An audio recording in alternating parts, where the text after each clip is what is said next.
नमस्कार दोस्तों। Hello everyone. VS education के इस ऑनलाइन प्रोग्राम में आप सभी का स्वागत है। आज हम जो करने वाले हैं डिस्कशन वो होने वाला है हमारा 17 दिसंबर को आयोजित जो हमारा पेपर था। इसका हम पार्ट डी डिस्कस कर रहे हैं। अगर हम पेपर के लेवल की बात करें तो ये पेपर ईजी से टफ की ओर था, और अगर हम इसे आसान शब्दों में कह लें तो पेपर मॉडरेट स्तर का था। बहुत ज़्यादा आसान भी नहीं था जैसे 2021 का प्रीलिम का था, और बहुत ज़्यादा टफ भी नहीं था पेपर, राइट। लेकिन हाँ, ये बात बिल्कुल हम कह सकते हैं कि इस पेपर में सिलेक्शन के चांसेस उन लोगों के ज़्यादा हैं जिन्होंने कंसेप्चुअल पढ़ाई की थी। ठीक है, मतलब अगर सिर्फ आप ऊपर ऊपर से पढ़ने की अगर बात करें तो कुछ फैक्ट्स ऐसे डिटेल में पूछे गए कि ऊपर ऊपर की पढ़ाई वहाँ काम नहीं आएगी, थोड़ा सा डिटेल आपको चाहिए थी। ठीक है, इस पेपर जो जिसका भी पेपर में स्कोर अच्छा रहा उनको अग्रिम शुभकामनाएं, और जिनका कहीं ना कहीं किसी भी कारण से अगर मार्क 60-65 के से कम है तो अभी भी आपको हताश नहीं होना है। क्योंकि 3 महीने बाद आपके पास एक और मौका है। ठीक है, तो बिना देर के हम शुरू करते हैं डिस्कशन। जैसा कि इस जो कोर्स है उसमें मैं आपको एमपीजीएस पढ़ाती हूँ। यहाँ पर जितने क्वेश्चन एमपीजीएस के हैं लगभग 27 से 28 क्वेश्चन एमपीजीएस से सीधे पूछे गए हैं, वो आपको डिस्कस मैं कराऊंगी। रिस्पेक्टिव सब्जेक्ट जो होंगे आपके, जो भी आपको टीचर यहाँ पे कोर्सेज में पढ़ाते थे वो आपको सॉल्व करवाएंगे। ठीक है, तो चलिए बिना देर के हम शुरू करते हैं। चलिए, वर्ष 1948 में बुंदेलखंड और बघेलखंड, ठीक है, बुंदेलखंड और बघेलखंड को जोड़कर कौन सा प्रदेश अस्तित्व में आया। देखिए, इस क्वेश्चन को हमने कभी सीधे तो ऐसे नहीं पढ़ा कि भाई इनको जोड़ के बनाया गया, ठीक है। लेकिन अगर आपको ये याद हो, हमारा पार्ट ए बी और जो सी का डिवाइडेशन था, part A CP Berar, part B आपका इधर मध्य भारत, और पार्ट सी क्या था, विंध्य प्रदेश, यहाँ तक। ठीक है, तो काफी कुछ आपका विंध्य प्रदेश का एरिया आ गया, बुंदेलखंड का एरिया आ गया, और काफी कुछ बघेलखंड का आ गया। ठीक है, तो क्वेश्चन सीधे नहीं पढ़ा लेकिन आपको कंसेप्ट तो पता था। तो ऑप्शन क्या सही हो जाएगा आपका, विंध्य प्रदेश। क्योंकि ये तीनों प्रदेश तो उस समय जो प्रांतों का डिवीजन था, part A, part B, part C, और ये अलग अलग प्रदेशों को लेके था। ये तीन तो इसमें नाम ही नहीं थे। ठीक है, चलिए, और 1956 मध्य प्रदेश नाम की चीज बनी, है ना। चलिए, अब इसके बाद हम चलते हैं, ये जो और कुछ हिस्ट्री बीच बीच में हिस्ट्री पॉलिटी बाकी सब्जेक्ट के क्वेश्चन हैं, आपको रिस्पेक्टिव टीचर इनको सॉल्व करवाएंगे। ठीक है, चलिए चलते हैं हम आगे अगले एमपी वाले क्वेश्चन की ओर।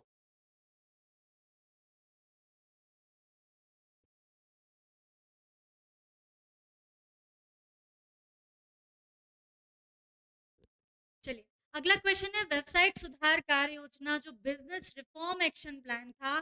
क्योंकि कहीं ना कहीं एमपी गवर्नमेंट भाई थोड़ा सा व्यापार बिजनेस इनको लेके काम कर रही है, तो ये क्वेश्चन करंट अफेयर का, एमपी करंट अफेयर का क्वेश्चन है कि 2020 के लिए राज्यों के मूल्यांकन में मध्य प्रदेश का प्रदर्शन कैसा रहा।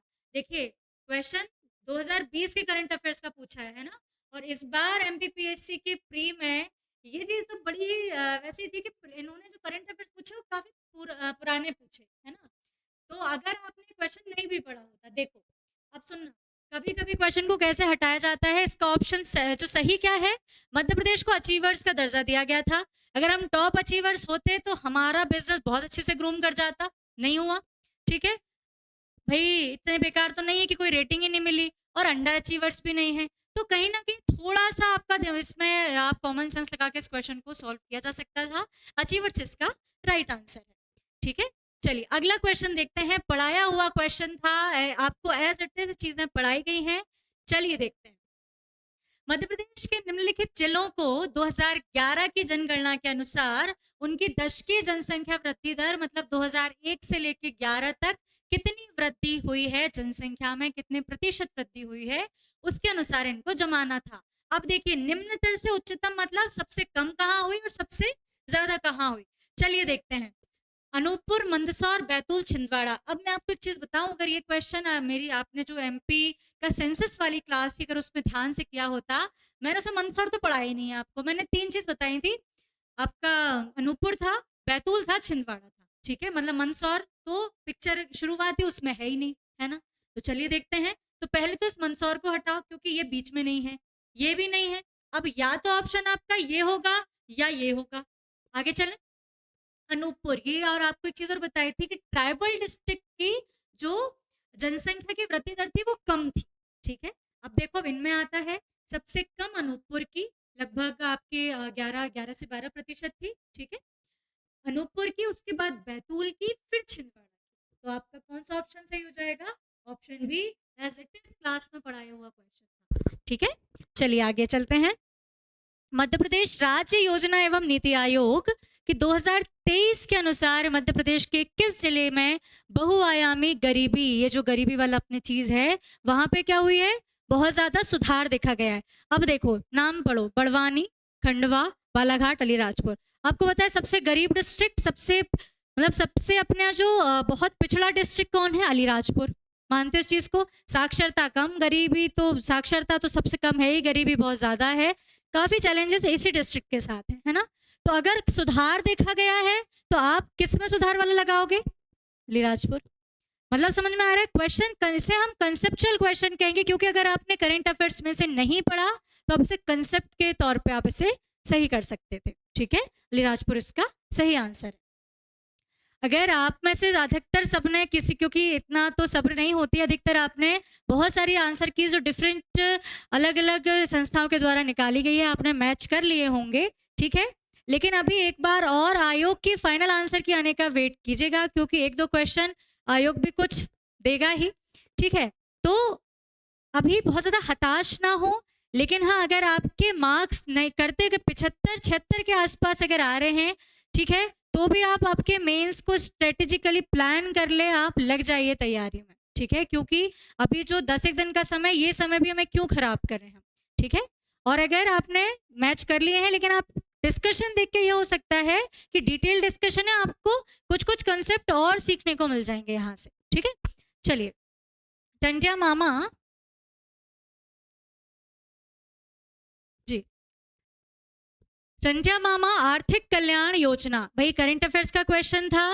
कब चालू की गई थी? 6 सितंबर 2022 को एक ये जो योजना थी वो प्रारंभ हुई थी। ऐसी 4 योजनाएं थी जो कि सब आगे पीछे की योजनाएं हैं। 2 एससी के लिए थी, 2 एसटी के लिए थी। डॉक्टर भीमराव अंबेडकर वाली एक योजना थी और संत रविदास वाली योजना थी। इनके आर्थिक कल्याण, इनके कौशल विकास के लिए एससी कैटेगरी के लिए थी।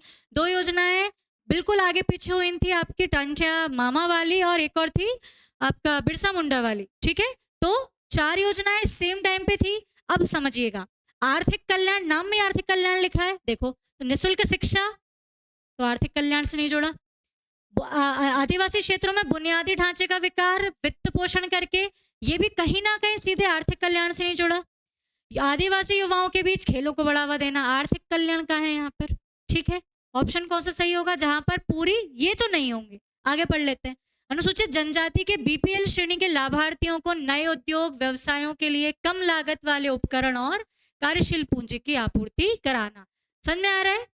कहीं ना कहीं उनके एम्पावरमेंट से संबंधित है, तो ऑप्शन ये सही हो जाएगा।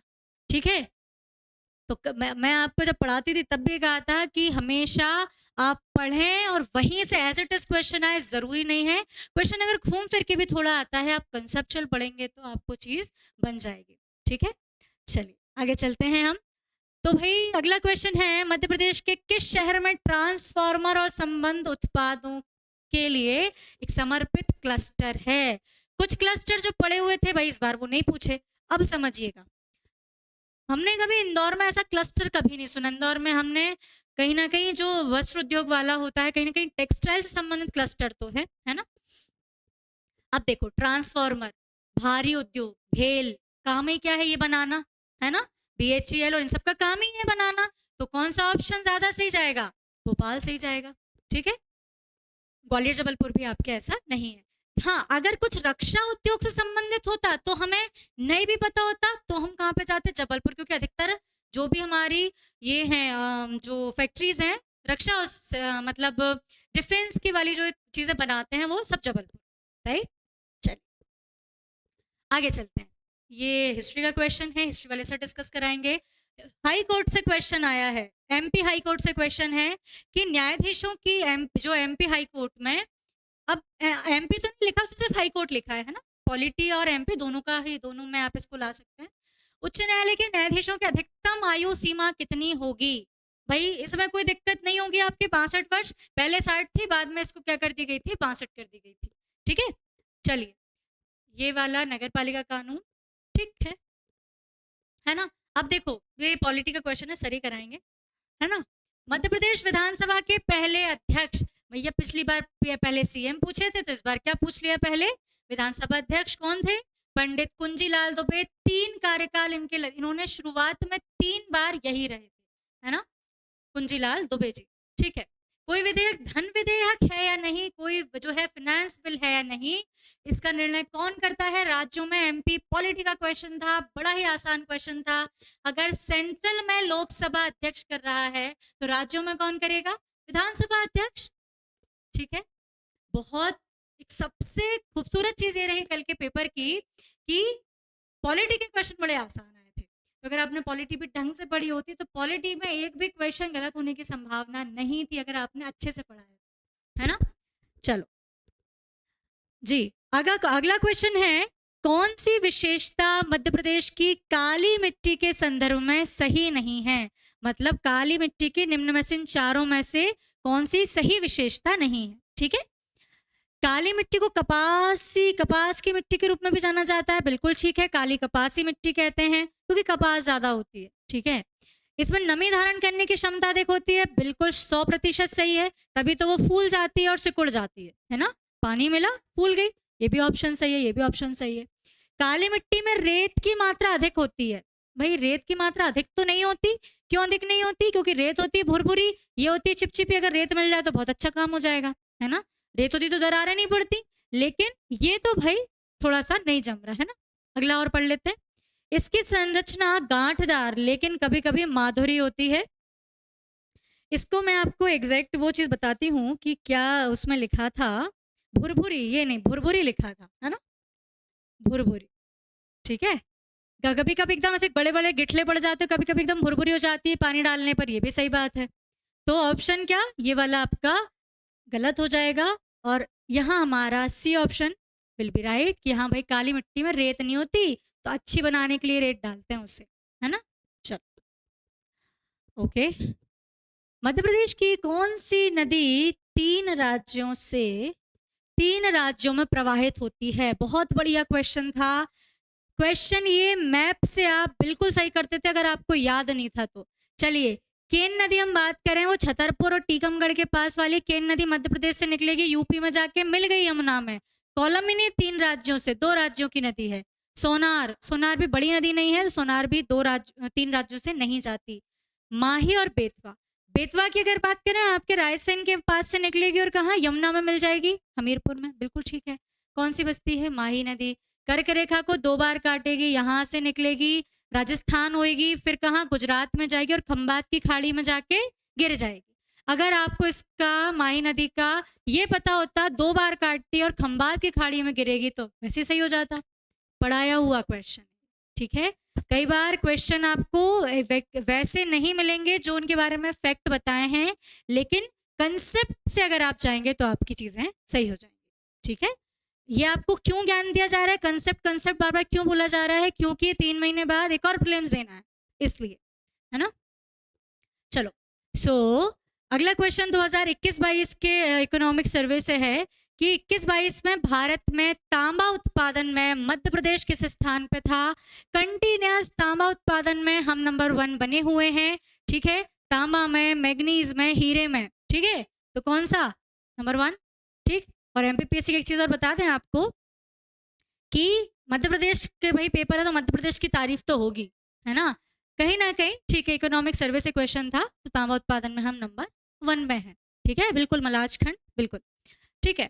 कौन सा थर्मल पावर जो स्टेशन है अनूपपुर जिले के चचाई नामक गांव में है? अब तुम्हें भले ही चचाई ना पता हो, तुम्हें चचाई से चचाई वाटरफॉल याद आ गया हो, ठीक है, अनूपपुर याद है, चलो आगे चलते हैं। Satpura power station, Amarkantak power station, Sagar power station, और इनमें से कोई नहीं। अब आपको पता है सतपुड़ा कहाँ था? वो सारणी में था, बैतूल में, कट। अमरकंटक वही है, अनूपपुर की चोटी है, तो अमरकंटक पावर स्टेशन, ठीक है। ऑप्शन बी आपका यहाँ पर सही हो जाएगा। नेक्स्ट क्वेश्चन है अगेन आपका मध्य प्रदेश से क्वेश्चन था। कहीं ना कहीं इस बार मध्य प्रदेश से थोड़ा सा खनिज से क्वेश्चन आए हैं, कृषि से क्वेश्चन आए हैं, है ना। चलिए 2020-21 में, अब पता है कई बार क्या होता है कि आपने आपने भी ज्यादा से ज्यादा आपने क्या पढ़ा होगा, 22-23 का डेटा पढ़ा होगा। 20-21, 21-22 इतना डेटा नहीं पढ़ते हैं सामान्यतः, ठीक है। नहीं पता तो यहाँ पे आप कुछ जनरलाइज है, आप जनरलाइज आंसर लगाएं। कभी एग्जाम में वो बहुत पुराने का पूछ लिया जाए, आपको जो जनरलाइज आंसर मालूम है वो लगा दें, ठीक है। देखा ये गए हैं ट्रेंड्स जो रहे पिछले साल के वही सही होता है, ठीक है। चलो, तो 2020-21 में मध्य प्रदेश में कपास उत्पादन में कौन सा जिला था। देखो भैया, दमोह में कपास ही नहीं होती, मंडला में क्या कपास होती है, होती ही नहीं है, पन्ना में भी नहीं होती, तो कहाँ होती है, यह है खरगोन, है ना। खरगोन जो है, खंडवा खरगोन में ही कपास होती है, यही हमारे सुनहरे जिले हैं। तो ऑप्शन जिसको नहीं भी पता हो, खंडवा खरगोन में कपास होती है, वहां से भी सही हो जाता है ये क्वेश्चन, राइट। चलो, बुनियादी सड़क सांख्यिकी वर्ष 18-19, देखो फिर क्वेश्चन पुराना था लेकिन फिर कंसेप्ट के लेवल पे ये क्वेश्चन सॉल्व हो जाता। चलिए, मध्य प्रदेश के सड़क मार्गों के संबंध में कौन सा कथन सही नहीं है, ठीक है। नहीं वाला अपने को बताना है कौन सा कथन सही नहीं है। चलिए, राष्ट्रीय राजमार्ग की लंबाई कितनी है भैया, मध्य प्रदेश के संदर्भ में बात करेंगे अपन। 8,000 किलोमीटर से ज्यादा, बिल्कुल ठीक है, लगभग हम यहाँ पे 8,500 किलोमीटर के आसपास हमारा नेशनल हाईवेज की लेंथ है मध्य प्रदेश से गुजरने वाले। स्टेट हाईवे राज्य राजमार्ग की लंबाई जो है 11,000 किलोमीटर से अधिक है, ये भी बिल्कुल सही है। इवन आपको याद भी करवाई गई थी, एक है 8,000 से प्लस, एक है 11,000 के प्लस, जब आपको नेशनल हाईवेज पढ़ाए थे मध्य प्रदेश के, ठीक है। जिला राजमार्ग की लंबाई इससे अधिक है, ठीक है। अगला क्वेश्चन सुनो, मान लो तुम्हें तीनों में नहीं पते, अगले चलो। सड़क घनत्व में यह राज्य देश में प्रथम स्थान पे है। भाई हमारे इतनी सड़कें तो नहीं है, क्योंकि ये आपको चीज बताई गई थी, यूपी और महाराष्ट्र हमेशा इन दोनों में आगे पीछे चलते हैं। कभी कभी जनसंख्या जो आपका सड़क घनत्व है वो महाराष्ट्र में ज्यादा होता है, कभी यूपी में। तो यूपी और महाराष्ट्र में लड़ाई चलती रहती है नंबर 1 के लिए, हम तो बहुत पीछे हैं। तो कौन सा, यही ऑप्शन क्या हो गया आपका, गलत हो गया। तो option D will be correct, right. Bijagarh की पहाड़ियां, बहुत बढ़िया, छपा हुआ क्वेश्चन है एज इट इज, आपको जब पर्वत पढ़ाए गए थे वहां से क्वेश्चन आया है। बीजागढ़ की पहाड़ियां, अखरानी, बड़वानी, है ना, याद आ गया होगा। तो किस श्रेणी में उपस्थित है, क्वेश्चन पूछा गया है सतपुड़ा, विंध्याचल, कैमूर। विंध्याचल कैमूर तुम तो दोनों ही ऊपर हो, नहीं बनने वाला। महादेव, अब क्या है भाई, सतपुड़ा पर्वत की अगर हम बात करें, पहला तो यहाँ से यहाँ तक है, महादेव इसका बीच वाला हिस्सा, नो। तो ये बीजागढ़ तो पीछे आता है, बीजागढ़, अखरानी, बड़वानी की पहाड़ियां। सो ऑप्शन क्या सही हो जाएगा आपका, सतपुड़ा श्रेणी, ठीक है। पूर्णा नदी किसकी सहायक नदी है, भाई कई लोगों से ये होता है, अपने पैर पे लोग कुल्हाड़ी मार के आए हैं कि हमें याद नहीं आ रहा, तो नर्मदा जी की ज्यादा सहायक 42 ट्रिब्यूटरीज हैं, तो नर्मदा जी लगा दो। ये बताइए, आपको याद भी करवाया था, गिरना और पूर्णा, ये दो बहुत इंपॉर्टेंट नदी हैं जो ताप्ती की सहायक है। गिरना और पूर्णा किसकी सहायक है, ताप्ती नदी, ठीक है, जो कि महाराष्ट्र तक जाती है आपकी ताप्ती, ठीक है। हाँ भैया, अगेन बहुत आसान क्वेश्चन था, अगर थोड़ा सा भी दिमाग लगा के किया जाता तो। मध्य प्रदेश के किस प्रकार के वन मध्य प्रदेश में नहीं पाए जाते हैं, देखेंगे। उष्ण कटिबंधी आर्द्र वन, भैया हमारे उष्ण कटिबंधी तो बिल्कुल मिलते हैं, आर्द्र मतलब जहाँ थोड़ा ह्यूमिड हो, पानी ज्यादा गिरता हो, मिलते हैं। उप आर्द्र पहाड़ी वन, एक तो इसमें थोड़ा कुछ लोगों को डाउट हुआ, कांटेदार तो वन मिलते हैं, भिंड मुरैना में चले जाओ कांटेदारी वन मिलने वाले हैं, राइट। अब आता है अल्पाइन वन और उपाद्र वन, ठीक है। अगर आपको मालूम है, आप उप आद्र पहाड़ी वन आपने सीधे तौर पे नहीं पढ़े, अल्पाइन तो पढ़ा था। अल्पाइन क्या होते हैं, घास के मैदान होते हैं, पहाड़ी क्षेत्रों में जो मिलते हैं, लगभग 3,000 मीटर की हाइट पे मिलते हैं। हमारे तो 3,000 हाइट ही नहीं है इतनी। सतपुड़, हम तो धूपगढ़ 1350 मैक्सिमम हाइट है एमपी की, हमारे यहाँ तो नहीं मिलने वाले। कौन से, तो कौन सा ऑप्शन आपका सही हो जाएगा, अल्पाइन वन यहाँ नहीं मिलते। उपाद्र पहाड़ी वन क्यों मिलेंगे आपको, पहाड़ी क्षेत्रों में आपके सतपुड़ा और विंध्याचल वाले रीजन में आपको देखने को मिल सकते हैं। सो अल्पाइन आपका सही ऑप्शन हो जाएगा, है ना। चलिए आगे चलते हैं। भैया मध्य प्रदेश की ज्योग्राफी ने तो इस बार बहुत बहुत तगड़ी ज्योग्राफी में मतलब क्वेश्चन बहुत आए हैं, है ना, एमपी ज्योग्राफी से। चलिए, मध्य प्रदेश की जलवायु के संदर्भ में कौन सा कथन सही नहीं है? नहीं है पूछा है, इन चीजों को थोड़ा सा मार्क कर लेना था, है ना। मध्य प्रदेश की जलवायु उष्णकटिबंधीय बिल्कुल सही है, हम ट्रॉपिकल रीजन में रह रहे हैं। राज्य मानसूनी जलवायु के अंतर्गत आता है, बिल्कुल सही है। मानसूनी जलवायु हमने कहा फायान तक बोल के गए कि अच्छी जलवायु है, मानसूनी है। राज्य के दक्षिणी भाग में शीतोष्ण कटिबंधीय जलवायु मिलती है। दक्षिणी भाग मतलब आपका ये वाला, भाई दक्षिणी भाग में शीतोष्ण कैसे मिलेगी? अगर हम उपोष्ण उष्ण वाले रीजन में आ रहे हैं तो शीतोष्ण कहाँ से मिल जाएगी? शीतोष्ण तो हमारा मतलब क्या होना चाहिए? ठंडा क्षेत्र होना चाहिए। आगे चले, कर्क रेखा इसके मध्य भाग से निकलती है, 100% सही है। इतने जलों से निकलती है, तो ये वाला क्या हो जाएगा? ऑप्शन गलत हो जाएगा। ठीक है, चलिए, नाबार्ड ये इकोनॉमी का क्वेश्चन है, यहाँ से हम आगे चलते हैं।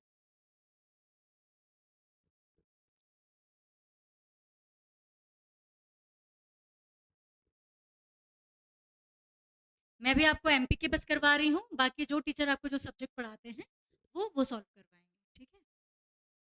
हम्म सागर के आंचलिक क्षेत्रों में दीपावली के अवसर पर कौन सा लोक नृत्य प्रचलित है? ठीक है, अब देखिए, अभी तक जो देखने में आया है ना, जितना भी डिस्कशन हुआ बाकी सब जगह, इसका आंसर मौनी नृत्य है। ठीक है, मौनी नृत्य है इसका। लेकिन आपको एक चीज और बता दे, बिल्कुल ठीक है, दीपावली पर मौनी नृत्य है। और कई लोगों ने जो डंडा, कई लोग को जिसका कुछ स्टूडेंट से बात हुई कि मैम डंडा लगा के आए हैं, भाई डंडा वाला जो डांस होता है ना, हमने आपको बताया था, ये क्वेश्चन मैंने, मुझे बहुत अच्छे से याद है, जब पढ़ा रहे थे हमने आपको साइड में बना के बताया था कि होली के बाद जो भुजरिया होती है ना, उसमें बुंदेलखंड में जेंट्स डांस करते हैं, ऐसे डंडा, ऐसे एक दूसरे डंडा मार मार के डांस करते हैं, जेंट्स करते हैं वो डांस, पुरुष करते हैं। तो इसका ऑप्शन मौनी नृत्य इसका सही क्वेश्चन, मतलब सही आंसर है। इस तरीके के कुछ क्वेश्चन आपको 1 से 2 क्वेश्चन नए मिले हैं एमपीपीएससी के इस वाले पेपर में, है ना। मौनी इसका सही आंसर है। भीमा नायक भैया कहाँ पर? बड़वानी, ठीक है। मंडला के नहीं है, किशनगढ़, किशनगढ़ तो वैसे हमने मध्य प्रदेश में ऐसे नाम नहीं सुना है, किशनगढ़ तो आपके राजस्थान में जरूर था। और ये मुड़ियादो तो नया नाम ही सुनने में आया, ठीक है। बड़वानी चूंकि सही ऑप्शन था तो परेशान नहीं होना है। दीवार पर मिट्टी से बनाई जाने वाली नो डोरा, ये क्वेश्चन नया आया। नो डोरा अलंकरण अलंकरण किस जनजाति की विशेषता है? क्वेश्चन नया आया, लेकिन ये क्वेश्चन सही करने का तरीका बता दूं मैं आपको, ठीक है। मान लो नहीं पता है ना, भील हमने बताया है, भील जो बनाते हैं वो भील पिथौरा तो बनाते हैं, इसके अलावा भील बहुत ज्यादा अलंकरण पर विश्वास नहीं करते। सबसे ज्यादा अलंकरण का जो काम करते हैं आपको बताया था बैगा, बहुत ही ज्यादा देह अलंकरण हो, भित्ति अलंकरण हो, मतलब शरीर में गुदना वुदना बनवाते हो, दीवार पेंट करते हो, भूमि पे कुछ बनाते हो, बैगा फेमस है, राइट। बैगा तो ऑप्शन भी नहीं है, कोरकू भी नहीं है, शहरिया तो भाई इतने सूखे क्षेत्र उन्हें मतलब ही नहीं है, बोले हम तो खुद अपना जीवन सरवाइव कर लें अच्छे से, वही बहुत है ना। या तो इसका ऑप्शन गौंड सही होगा, ठीक है। या अगर इस आयोग को, अगर इस क्वेश्चन को अगर आयोग एलिमिनेट करता है तो या तो इसके आपको बोनस मार्क्स मिल जाएंगे, नहीं तो इसका ऑप्शन कौन सा? गौंड सही होगा। बैगा भी इसका देखने को मिला है, इसका आंसर बैगा भी है, लेकिन बैगा और गौंड दोनों में से आयोग या तो गौंड को सही करेगा, नहीं तो वो इस क्वेश्चन को डिलीट करेंगे, ठीक है। देखने वाली बात रहेगी कौन है। भैया मुकुल किसकी है? मुकुल त्रिधारा बिखरे मोती किसका? सुभद्रा कुमारी चौहान, बिल्कुल एज इट इज छपा हुआ क्वेश्चन है। चित्रकूट धार्मिक स्थल को एक नए नाम से जानते हैं, ये तो एमपीपीएससी ने एक सभी जो हमारे बुक्स बनाने वाले भाई बंधु हैं उनको भी एक नई चीज दी है कि चित्रकूट का पुराना नाम क्या था, ठीक है। ब्रह्मपुरी जो था इसका पुराना नाम था, ठीक है, ब्रह्मपुरी चित्रकूट को कहते थे। कई लोग रामसिया भी लगा के आए हैं। ये क्वेश्चन बिल्कुल सभी के लिए नया क्वेश्चन था, ठीक है। ऐसे क्वेश्चन में परेशान मत होना, क्योंकि ये क्वेश्चन या तो लोगों के तुक्के सही होंगे, नहीं तो लोगों के गलत हुए होंगे, है ना। नहीं पता था भाई, कांकड़ा है पता है, सांची का है, ठीक है। ये 3 ऑप्शन आपके थे कंफ्यूजिंग, ये क्वेश्चन थोड़ा सा नहीं पढ़ा वाला क्वेश्चन था, है ना। चलिए, ऐतिहासिक मंगतेश्वर मंदिर बहुत बढ़िया क्वेश्चन है, बताया भी था आपको। खजुराहो में कई सारे मंदिर बताए थे, चतुर्भुज मंदिर, कंदरिया महादेव, उनके साथ में ये मंगतेश्वर मंदिर भी आपको बताया गया था। तो कहाँ हो जाएगा? खजुराहो में, ठीक है। निवाड़ी जिले के स्वतंत्रता आंदोलन में निवाड़ी जिले के थौना लोहारी गोलीकांड नया क्वेश्चन था। एमपीपीएससी ने कुछ नई चीज दी थी। ये क्वेश्चन कब हुआ? क्योंकि हमने एक महाजन गोली हत्याकांड तो हमने पढ़ा है ना। महाजन गोली हत्याकांड तो पढ़ा है 1931 के, जो 30-31 के आसपास रहा। ये क्वेश्चन थोड़ा सा नया था। इसका ऑप्शन होगा 1939। ठीक है, ये क्वेश्चन वैसे हैं जो एक तो और बोधन दउआ वाले क्वेश्चन आए हैं ना, कि जो बिल्कुल ही नए हैं एकदम, ये वही क्वेश्चन था।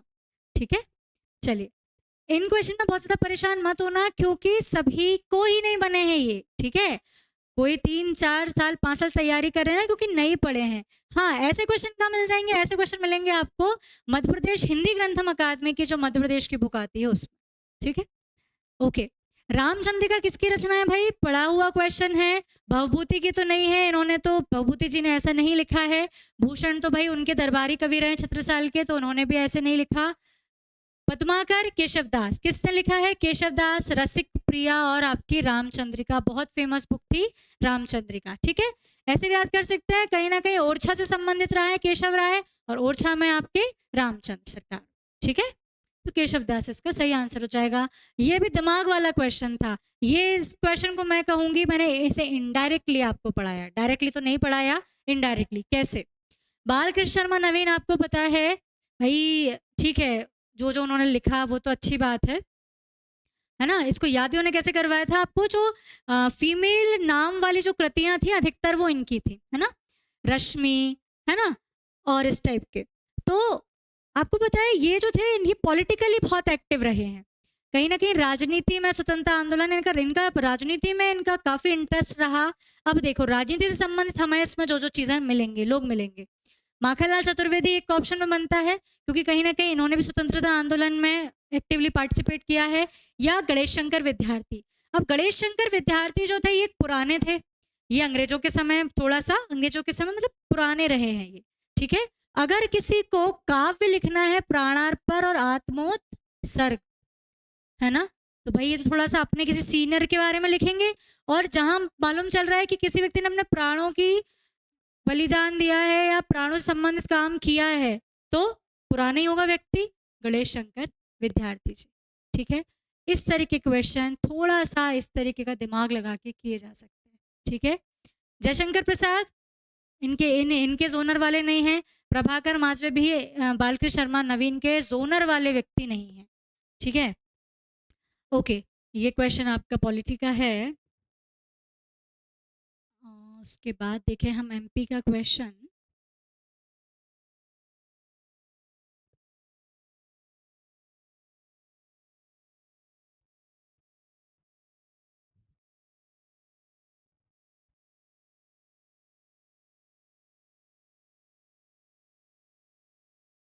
चलिए भाई, बस यही एमपी के क्वेश्चन थे। ये 27 क्वेश्चन जो थे एमपी से थे।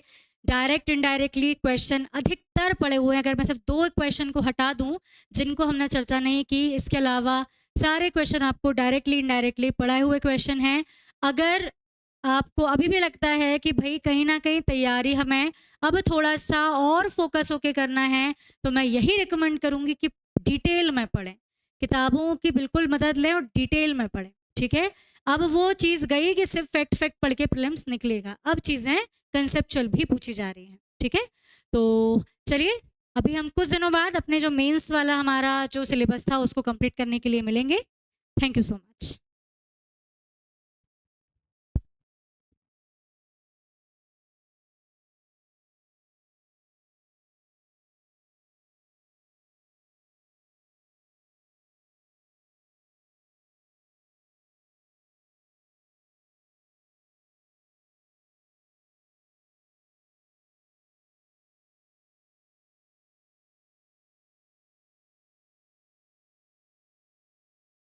नमस्कार, मैं अनिल पाटीदार स्वागत करता हूं आपका आरंभ सिविल सर्विसेज एकेडमी और वीएस एजुकेशन द्वारा आयोजित इस किफ़ायती प्रोग्राम में। दोस्तों, आपको पता है कि 17 दिसंबर 2023 को आपका परीक्षा का पेपर, आपका जो एमपीपीएससी का पेपर है वो हो चुका है। प्रारंभिक परीक्षा का पेपर हो चुका है। और जिन लोगों ने आरंभ सिविल सर्विसेज और वीएस एजुकेशन द्वारा आयोजित इस किफ़ायती प्रोग्राम का लाभ लिया है, उन लोगों ने पूरा कोर्स कंप्लीट किया है, तो उनको बहुत अच्छा लगा होगा पेपर दे करके, क्योंकि पेपर का मोस्ट ऑफ द पार्ट जो था वो आपके नोट्स से आया है। चूंकि आपको पता है कि मैंने आपका पॉलिटी वाला सेगमेंट लिया था, और पॉलिटी में ऑलमोस्ट सारे 90% जो क्वेश्चन है, एक आध छोड़ दो तो बाकी सारे क्वेश्चन जो है वो वहीं से आए हैं जो हमने पॉलिटी में पढ़ा है। मेरा विश्वास है कि आपने पूरे नोट्स प्रॉपर पढ़े होंगे, क्लासेस प्रॉपर देखी होगी, तो आपको क्लास के दौरान शायद हमारी क्लास की याद जरूर आई होगी। आइए जो क्वेश्चन पॉलिटी और कमीशन से हमारे सेगमेंट से थे उसको देख लेते हैं। दूसरे नंबर का जो क्वेश्चन था वो बिल्कुल इसी से जुड़ा हुआ था, राज्य पुनर्गठन। हालांकि ये चीज हम तक नहीं पढ़ पाए थे, लेकिन हाँ, राज्य पुनर्गठन और जो उससे पहले जब रियासतों का एकीकरण हुआ था, ये वहां से आया था। ये इतिहास का भी है, हिस्ट्री वाले टीचर भी आपको इसके बारे में बताएंगे। 222 रियासतें अकेली वहां से हमने ली थी, तो वो वहां का उसका आंसर था। एक क्वेश्चन हमारा बनता है, 5वें नंबर का क्वेश्चन है जो जुड़ा हुआ है, चौथे नंबर का क्वेश्चन जो जुड़ा हुआ है हमसे। राष्ट्रीय आंदोलन के प्रथम चरण में कांग्रेस की निम्न में से कौन सी मांग नहीं रही थी? ये हिस्ट्री भी है और पॉलिटी दोनों से जुड़ा हुआ है। तो वो देखिए, हमारे देश में तो आर्टिकल नंबर 50 तो है, ये तो हमारी मांग थी, न्यायपालिका से कार्यपालिका पृथक्करण। और ये आपने पढ़ा भी होगा, 1909 का अधिनियम मैंने आपको पढ़ाया था, अच्छे से बताया था कि इसमें जो है सदस्यों की संख्या को बढ़ाया गया था लेजिस्लेटिव काउंसिल में, बिल्कुल प्रतिनिधि सदस्यों की संख्या को बढ़ाया गया। दोनों ऑप्शन पहले वाले सही है और ये भी सही है, लेकिन उनकी मांग क्या नहीं थी? वो कभी ये नहीं बोल रहे थे कि एकीकरण हो, वो तो हमेशा अलगाव की बात करते थे कि पृथक्करण हो। तो राइट आंसर इसका डी है। और ये क्वेश्चन जो है ये हिस्ट्री से भी जुड़ता है और पॉलिटी से भी जुड़ता है। क्वेश्चन नंबर 5 हमारा, पाकिस्तान शब्द का इस्तेमाल सबसे पहले ये लंदन में ये भाई साहब ने किया था। इनका 1940 में पहली बार चौधरी रहमत अली ने पाकिस्तान शब्द का इस्तेमाल किया था। नेक्स्ट क्वेश्चन जो हमारा इससे जुड़ता है वो है क्वेश्चन नंबर 36, जो हमारे सेगमेंट से जुड़ता है। आइए क्वेश्चन नंबर 36 की ओर पढ़ते हैं। क्वेश्चन नंबर 36, ठीक, ये क्वेश्चन नंबर 36 है। भारत में स्थानीय स्वशासन के जनक, आप अपने नोट्स उठा के देखिए या वो वीडियो देखिए जिसमें मैंने आपको स्थानीय स्वशासन, पंचायत और नगर पालिकाओं के बारे में पढ़ाया था। आपने पंचायत और नगर पालिका वाला वो कॉलम देखा होगा, तो मैंने लिखवाया था कि लॉर्ड रिपन को स्थानीय स्वशासन के जनक बोलते हैं, जबकि लॉर्ड मियो को विकेंद्रीकरण का जनक बोलते हैं। ये मैंने लिखा है, विकेंद्रीकरण का जनक, ये मैंने आराम से आपको उसमें लिखाया होगा, आप एक बार देखिए। और जिनको याद रह गया होगा तो अच्छी बात है, जिन लोगों ने याद किया है। नेक्स्ट क्वेश्चन हमारा बनता है 37वां। उच्च न्यायालय के अधिकतम न्यायाधीशों की संख्या 62 है। सुप्रीम कोर्ट की जो होती है वो 65 होती है, ध्यान रखना। ये हाई कोर्ट की जो है वो 62 होती है उम्र मैक्सिमम। 38 क्वेश्चन, भारतीय संविधान के किस संविधान संशोधन द्वारा नगर पालिका के कानून को अद्यतन बनाया गया है? हमने पढ़ा था 73वां संशोधन, 74वां। 73वां काय के लिए था? पंचायत के लिए था। और 74वां जो था वो किस चीज के लिए था? नगर निगम के लिए था। मैंने प्रॉपर अच्छे तरीके से इसको पूरा एक्सप्लेन करके एक एक आर्टिकल पढ़ाए थे, आपको ध्यान होना चाहिए। नेक्स्ट हमारा जो एमपी, जो हमारा पॉलिटी का जो नेक्स्ट क्वेश्चन आया था, ये मैं डी सेट देख रहा हूं। अगर आपका डी सेट नहीं भी है तो कोई दिक्कत नहीं, क्वेश्चन सब में सेम ही होते हैं। क्वेश्चन नंबर 54, क्वेश्चन नंबर 54 देख लेते हैं जो हमारे इससे जुड़ा हुआ है। ये क्वेश्चन नंबर 54 बोलता है कि संविधान सभा का निर्माण किस योजना के तहत किया गया था? 1946 में संविधान सभा का निर्माण हुआ था और योजना कौन सी आई थी? कैबिनेट मिशन, कैबिनेट मिशन योजना आई थी। तो ये आंसर आपने कर दिया होगा, ये that is the right answer. इसी ने बोला था कि 389 मेंबर होने चाहिए, जिसमें से 296 अलग होना चाहिए, 93 जो है वो रियासतों से होना चाहिए। मैंने प्रॉपर आपको बताया था, ये ब्रिटिश भारत से होना चाहिए। ये किसने बोला था? ये इसी ब्रिटिश भारत से होना चाहिए, ये इसी ने बोला था, इस कैबिनेट मिशन ने बोला था। अगला हमारा क्वेश्चन 55 भी हमारे जुड़ता है। शिक्षा का अधिकार किससे जुड़ा गया?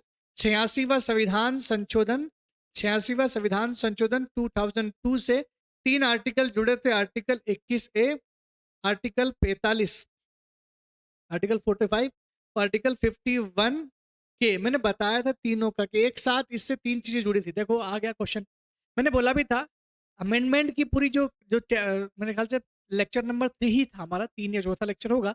वीडियो देखिएगा, सारे अमेंडमेंट करवाए थे, 3 फंस गए उसमें से एक साथ। 51 ए के मौलिक कर्तव्य की कितनी व्याख्या की गई है? टोटल जो है 11 है फिलहाल, वर्तमान में पूछा था तो ये तो आप जानते ही हैं।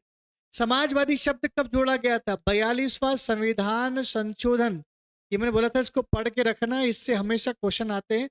3 शब्द जोड़े गए थे, समाजवाद, समाजवादी, दूसरा धर्मनिरपेक्षता,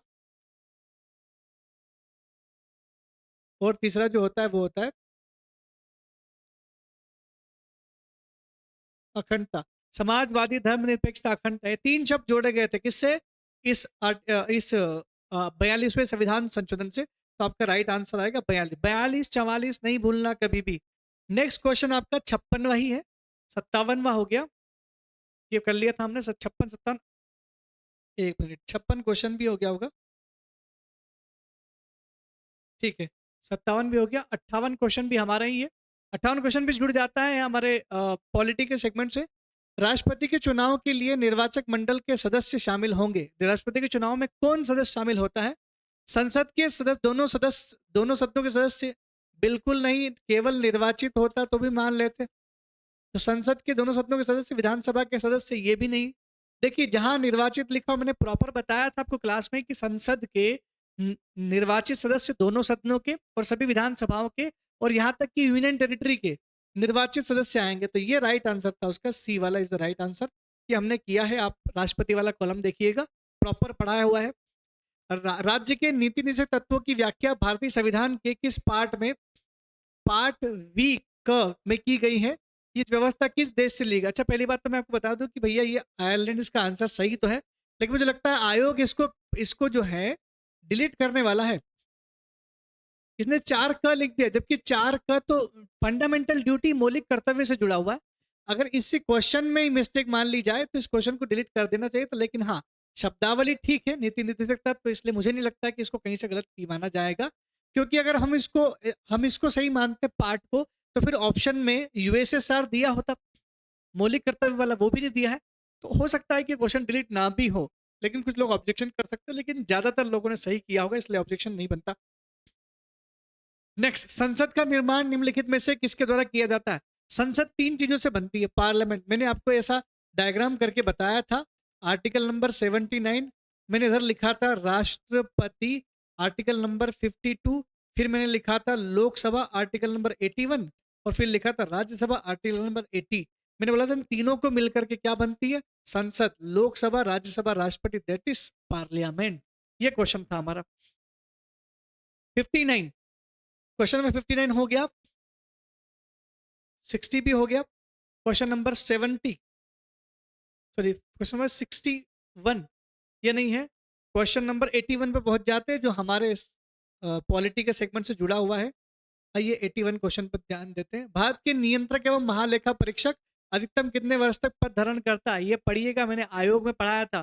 केग जो है, मैंने बोला था संवैधानिक संस्था जो होती है, संवैधानिक, 3 संवैधानिक संस्थाओं की मैं चर्चा कर रहा था। मैंने बोला केग, मैंने बोला election commission of India, keg election commission of India, और मैंने बोला यूपीएससी, ये तीनों बिल्कुल सेम चलते हैं। 6 साल 65 साल, right answer is 6 year. Next question जो हमारा चलता है वो 84 वाला क्वेश्चन है, 84 क्वेश्चन भी हमसे जुड़ा हुआ है। राष्ट्रीय अनुसूचित जनजाति आयोग के अध्यक्ष और उपाध्यक्ष के अतिरिक्त कुल संख्या कितनी होगी? तो हमने बोला था 1 अध्यक्ष होते हैं, ये स्ट्रक्चर हमने पढ़ा था। 1 उपाध्यक्ष होते हैं और 3 सदस्य होते हैं। इस तरह टोटल कितने होते हैं? 5। और ये एससी, एसटी और ओबीसी तीनों में एक जैसा स्ट्रक्चर था। आंसर क्या आएगा? 3 सदस्य होते, क्योंकि उसने पूछा अध्यक्ष और उपाध्यक्ष के अलावा apart from chairman and deputy chairman कौन कौन थे, ये पूछे गए थे। क्वेश्चन नंबर नेक्स्ट हमारा 83 भी है, हमारा 83 भी देख लेते हैं। हाँ, राष्ट्रीय हरित न्यायाधिकरण का मुख्यालय, देखिए मैंने बताया था जितने भी राष्ट्रीय स्तर के सबका मुख्यालय नई दिल्ली है, तो ये तो कमाल की बात थी। 85 क्वेश्चन, कौन सा राष्ट्रीय मानवाधिकार आयोग के दायरे में नहीं आता? देखिए समानता, स्वतंत्रता, आर्टिकल 19-21 तो आते हैं, स्वतंत्रता भी आता है, समानता भी आता है, लेकिन ये शिक्षा से संबंधित अधिकार इसमें नहीं आता था। तो राइट आंसर क्या था? शिक्षा से संबंधित अधिकार। मैंने लिखा भी था स्वतंत्रता, समानता और राइट टू लाइफ। 12वें वित्त आयोग के अध्यक्ष, अच्छा ये इकोनॉमी का है, लेकिन फिर भी वित्त आयोग में बता दूं, वित्त आयोग जो है वो आर्टिकल नंबर 280 में है और हर 5 साल में राष्ट्रपति वित्त आयोग का गठन करेगा, राज्य के लिए राज्यपाल करेगा। 12वें वित्त आयोग जो थे उसके अध्यक्ष श्री रंगराजन साहब थे, जिनकी सिफारिशों को लागू भी किया गया था। इन्होंने तो सिफारिश दी थी कि केंद्र और राज्य के बीच में 42% हिस्सा राज्य को दिया जाए टैक्स का, इन्हीं की रिकमेंडेशन थी। और फिर वो इकोनॉमी से जुड़ गया सवाल। महिला आयोग के कार्य कहाँ पर है, आप ढंग से देखना, मैंने जो आपको पढ़ाया था, मैंने धारा समेत बता दिया था आपको, आप अपने नोट्स पे चेक कीजिएगा। महिला आयोग में मैंने क्लियर लिखा था धारा 10 कार्य, महिला आयोग के जो कार्य है वो धारा 10 में है। नेक्स्ट क्वेश्चन हमारा 88, निम्नलिखित में से कौन सा अनुच्छेद लोक सेवा आयोग का व्यय से संबंधित है। लोक सेवा आयोग के व्यय जो मैंने लिखाया था, मैंने लिखाया था कि व्यय करके ऐसा बना के रखा हुआ था और मैंने लिखा था कि MPPSC, ध्यान से देखना, उसमें नोट्स में लिखा है, इसमें लिखा है कि संचित निधि पर भारित रहते हैं, निधि पर भारित रहते हैं। यहाँ पे होगा राज्य की संचित निधि, राज्य की संचित निधि पर भारित रहते हैं। और मैंने यहाँ क्लियर लिखाया था कि ये आर्टिकल नंबर 322 का वहां लिखा होगा, देखिएगा आर्टिकल नंबर 322 राइट आंसर था। योजना आयोग के स्थान पर नया नीति आयोग कब गठित किया गया था। योजना आयोग, मैंने नीति आयोग पढ़ाते समय क्लियर ही बोल दिया था, ये योजना आयोग तो बना था 15 मार्च 1950 को, लेकिन नीति आयोग बना था 1 जनवरी 2015 को। तो राइट आंसर कौन सा है आपका, 1 जनवरी 2015 इज द राइट आंसर। ठीक है, ये तो सबको पता था, ये तो कर दिया होगा आपने। और नेक्स्ट था 90 क्वेश्चन, हमारा अंतिम क्वेश्चन था जो पॉलिटी और कमीशन से मिलाकर के जितने भी क्वेश्चन आए थे उसमें से एक अंतिम क्वेश्चन बचा हुआ। संरक्षण आयोग निम्नलिखित, खाद्य संरक्षण आयोग था, खाद्य संरक्षण आयोग निम्नलिखित में से किस अधिनियम के अंतर्गत स्थापित किया गया था। खाद्य संरक्षण आयोग, देखिए खाद्य संरक्षण आयोग मध्य प्रदेश का 2017 में स्टेब्लिश किया था हम लोगों ने, लेकिन इसका जो अधिनियम आया था वो 2013 में आया था। खाद्य सुरक्षा अधिनियम 2013, एक तो ऑप्शन इसमें गलत है, ये आपके इस पर सही है, ये 2013 है और ये राइट आंसर है ए वाला। खाद्य सुरक्षा, राष्ट्रीय खाद्य सुरक्षा अधिनियम 2013 में पारित किया था सेंटर में और हमने 2017 में अपना आयोग बनाया था। अभी अरविंद कुमार वीरेंद्र वीके सक्सेना ऐसा कुछ नाम है, मल्होत्रा, देखिए मल्होत्रा मध्य प्रदेश के हैं अभी इसके मध्य प्रदेश खाद्य संरक्षण आयोग के अध्यक्ष। तो ये दोस्तों क्वेश्चन हमारे पास थे 1 2 3 4 5 6 7 8 9 10 11 12 13 14 15 16 17 18 19 20 21 22 क्वेश्चन आए थे। 21-22 क्वेश्चन अकेले कहाँ से आए थे, केवल पॉलिटी और आयोग से। मैं आपको हमेशा बोल रहा था कि देखो आयोग से 10 क्वेश्चन आएंगे मतलब आएंगे, और पॉलिटी से भी अच्छे खासे क्वेश्चन आएंगे, लेकिन क्वेश्चन का लेवल बहुत ज्यादा नहीं होगा। और अगर आपने नोट्स और क्लासेस ली होगी तो सारे के सारे आपके 22 क्वेश्चन बन गए होंगे। दोस्तों best of luck for mains exam. जिन लोगों के बहुत अच्छे मार्क्स आए हैं, आयोग की आंसर शीट से अपने मार्क्स मिला ले और अपनी मेंस की तैयारी में लग जाए। और लगातार हमारी क्लासेस शुरू होने वाली है फिर से मेंस की, तो मेंस की क्लासेस को ज्वाइन करें और अच्छे से आंसर राइटिंग करें, ताकि एक बार में आप सिलेक्शन ले, बार बार प्रीमेंस का गेम में अपना फंसे, एक ही बार में सिलेक्ट लेकर के अपने जीवन को एक नई दिशा दे। तब तक के लिए दोस्तों धन्यवाद, थैंक यू वेरी मच। मिलते हैं दोबारा मेंस की क्लास में।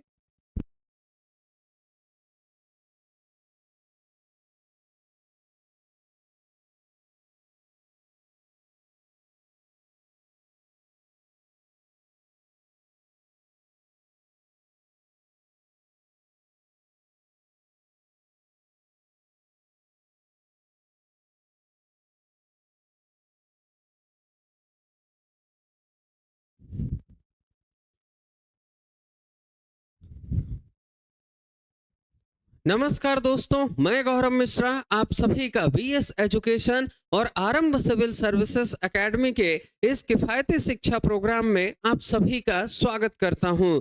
दोस्तों, जैसा आपको स्पष्ट ही है कि मध्य प्रदेश लोक सेवा आयोग यानी एमपीपीएससी ने 17 दिसंबर 2023 को अपनी जो प्रारंभिक परीक्षा उन्होंने आयोजित की, उस प्रारंभिक परीक्षा के अंतर्गत उन्होंने 10 यूनिट से, ठीक है, लगभग अगर देखा जाए प्रत्येक यूनिट पर उन्होंने प्रश्न पूछे। और इस किफायती शिक्षा प्रोग्राम के तहत है ना दोस्तों, जितना हम लोगों ने पढ़ा हुआ था ना, ठीक है, उन्हीं में से लगभग प्रश्न हमें देखने को मिले। इनफैक्ट कुछ यूनिट तो आपको ऐसी दिखी होंगी जहां पर लगभग आपको 90 से 95% जो प्रश्न है, ठीक है, वो बेसिकली सीधे सीधे आपके समक्ष उपस्थित हुए हैं, है ना। और आप उन प्रश्नों का उत्तर दे पाने में निश्चित तौर पर आप सफल हुए होंगे, है ना दोस्तों। मैं आपके साथ बेसिकली भारतीय इतिहास वाले प्रश्नों को मैं डील करने के लिए यहाँ पर मैं उपस्थित हुआ हूँ। तो आइए दोस्तों, हम देखते हैं एमपीपीएससी प्रीलिम्स में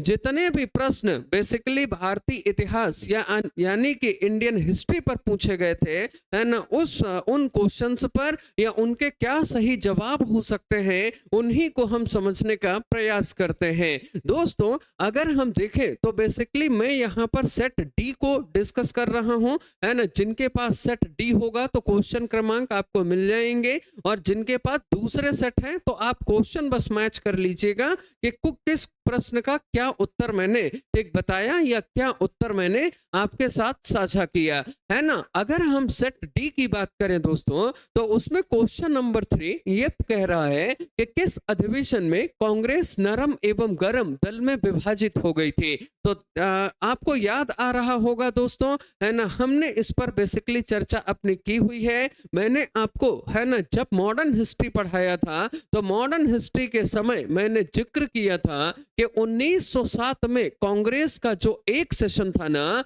है ना, वो बेसिकली कहां पर होता है, सूरत में हुआ था। और इसी में क्या हुआ था कि अध्यक्ष पद को लेकर डिस्प्यूट हो गया था, है ना। रास बिहारी घोष को अध्यक्ष बेसिकली यहाँ पर जो है वो घोषित किया गया कांग्रेस की तरफ से, है ना। वहीं पर कुछ लोगों का मानना था या जो उग्रवादी लोग थे वो अपने फेवर में अध्यक्ष के पद को लेना चाह रहे थे। इसी विवाद से या इसी जो अगर हम देखें जो समस्या उत्पन्न हुई, इसी वजह से कांग्रेस बेसिकली नरम और गरम ये बेसिकली दो दल में विभाजित हो गई थी। और जब कांग्रेस नरम और गरम दल दो भागों में जब ये विभाजित हुई तो ये सेशन बेसिकली कांग्रेस का कहां पर हुआ था, ये सूरत में हुआ था। तो कांग्रेस के सूरत अधिवेशन में ये विभाजित हो गई थी। और 1916 का जो कांग्रेस का अधिवेशन लखनऊ में हुआ था ना, कांग्रेस के इस लखनऊ अधिवेशन की अगर हम बात करें तो इस अधिवेशन में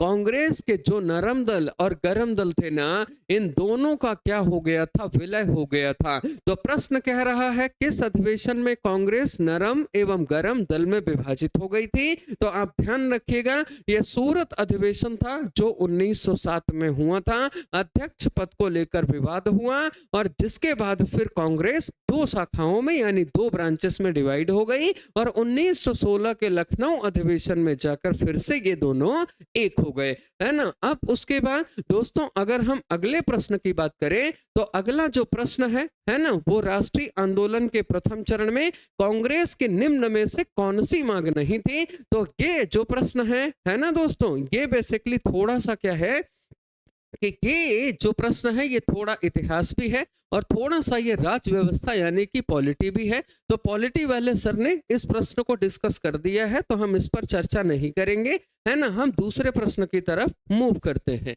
है ना। अब उसके बाद ये जो प्रश्न है कि निम्नलिखित में से किसके द्वारा प्रथम बार पाकिस्तान शब्द का प्रयोग किया गया था, है ना। तो जो पाकिस्तान शब्द है इसका उत्तर चौधरी रहमत अली, है ना। ये मैंने भी आपको पढ़ाया है, आपने हो सकता है पॉलिटी में भी पढ़ा होगा। और भारतीय इतिहास में जब हम लोगों ने, है ना, बेसिकली आधुनिक इतिहास जब हम लोग चर्चा कर रहे थे तो आधुनिक इतिहास में ध्यान करिए, मैंने आपको, है ना, 1930 से लेकर 47 के मध्य का जब इतिहास बताया था ना, भारतीय राष्ट्रीय आंदोलन का जो भाग 3 था जब हमने उस पर चर्चा की थी तो वहां पर, है ना, पाकिस्तान के संबंध में मैंने आपके साथ बहुत सारी जानकारी शेयर की थी। उसी में से आया हुआ ये सीधा सीधा एक प्रश्न था।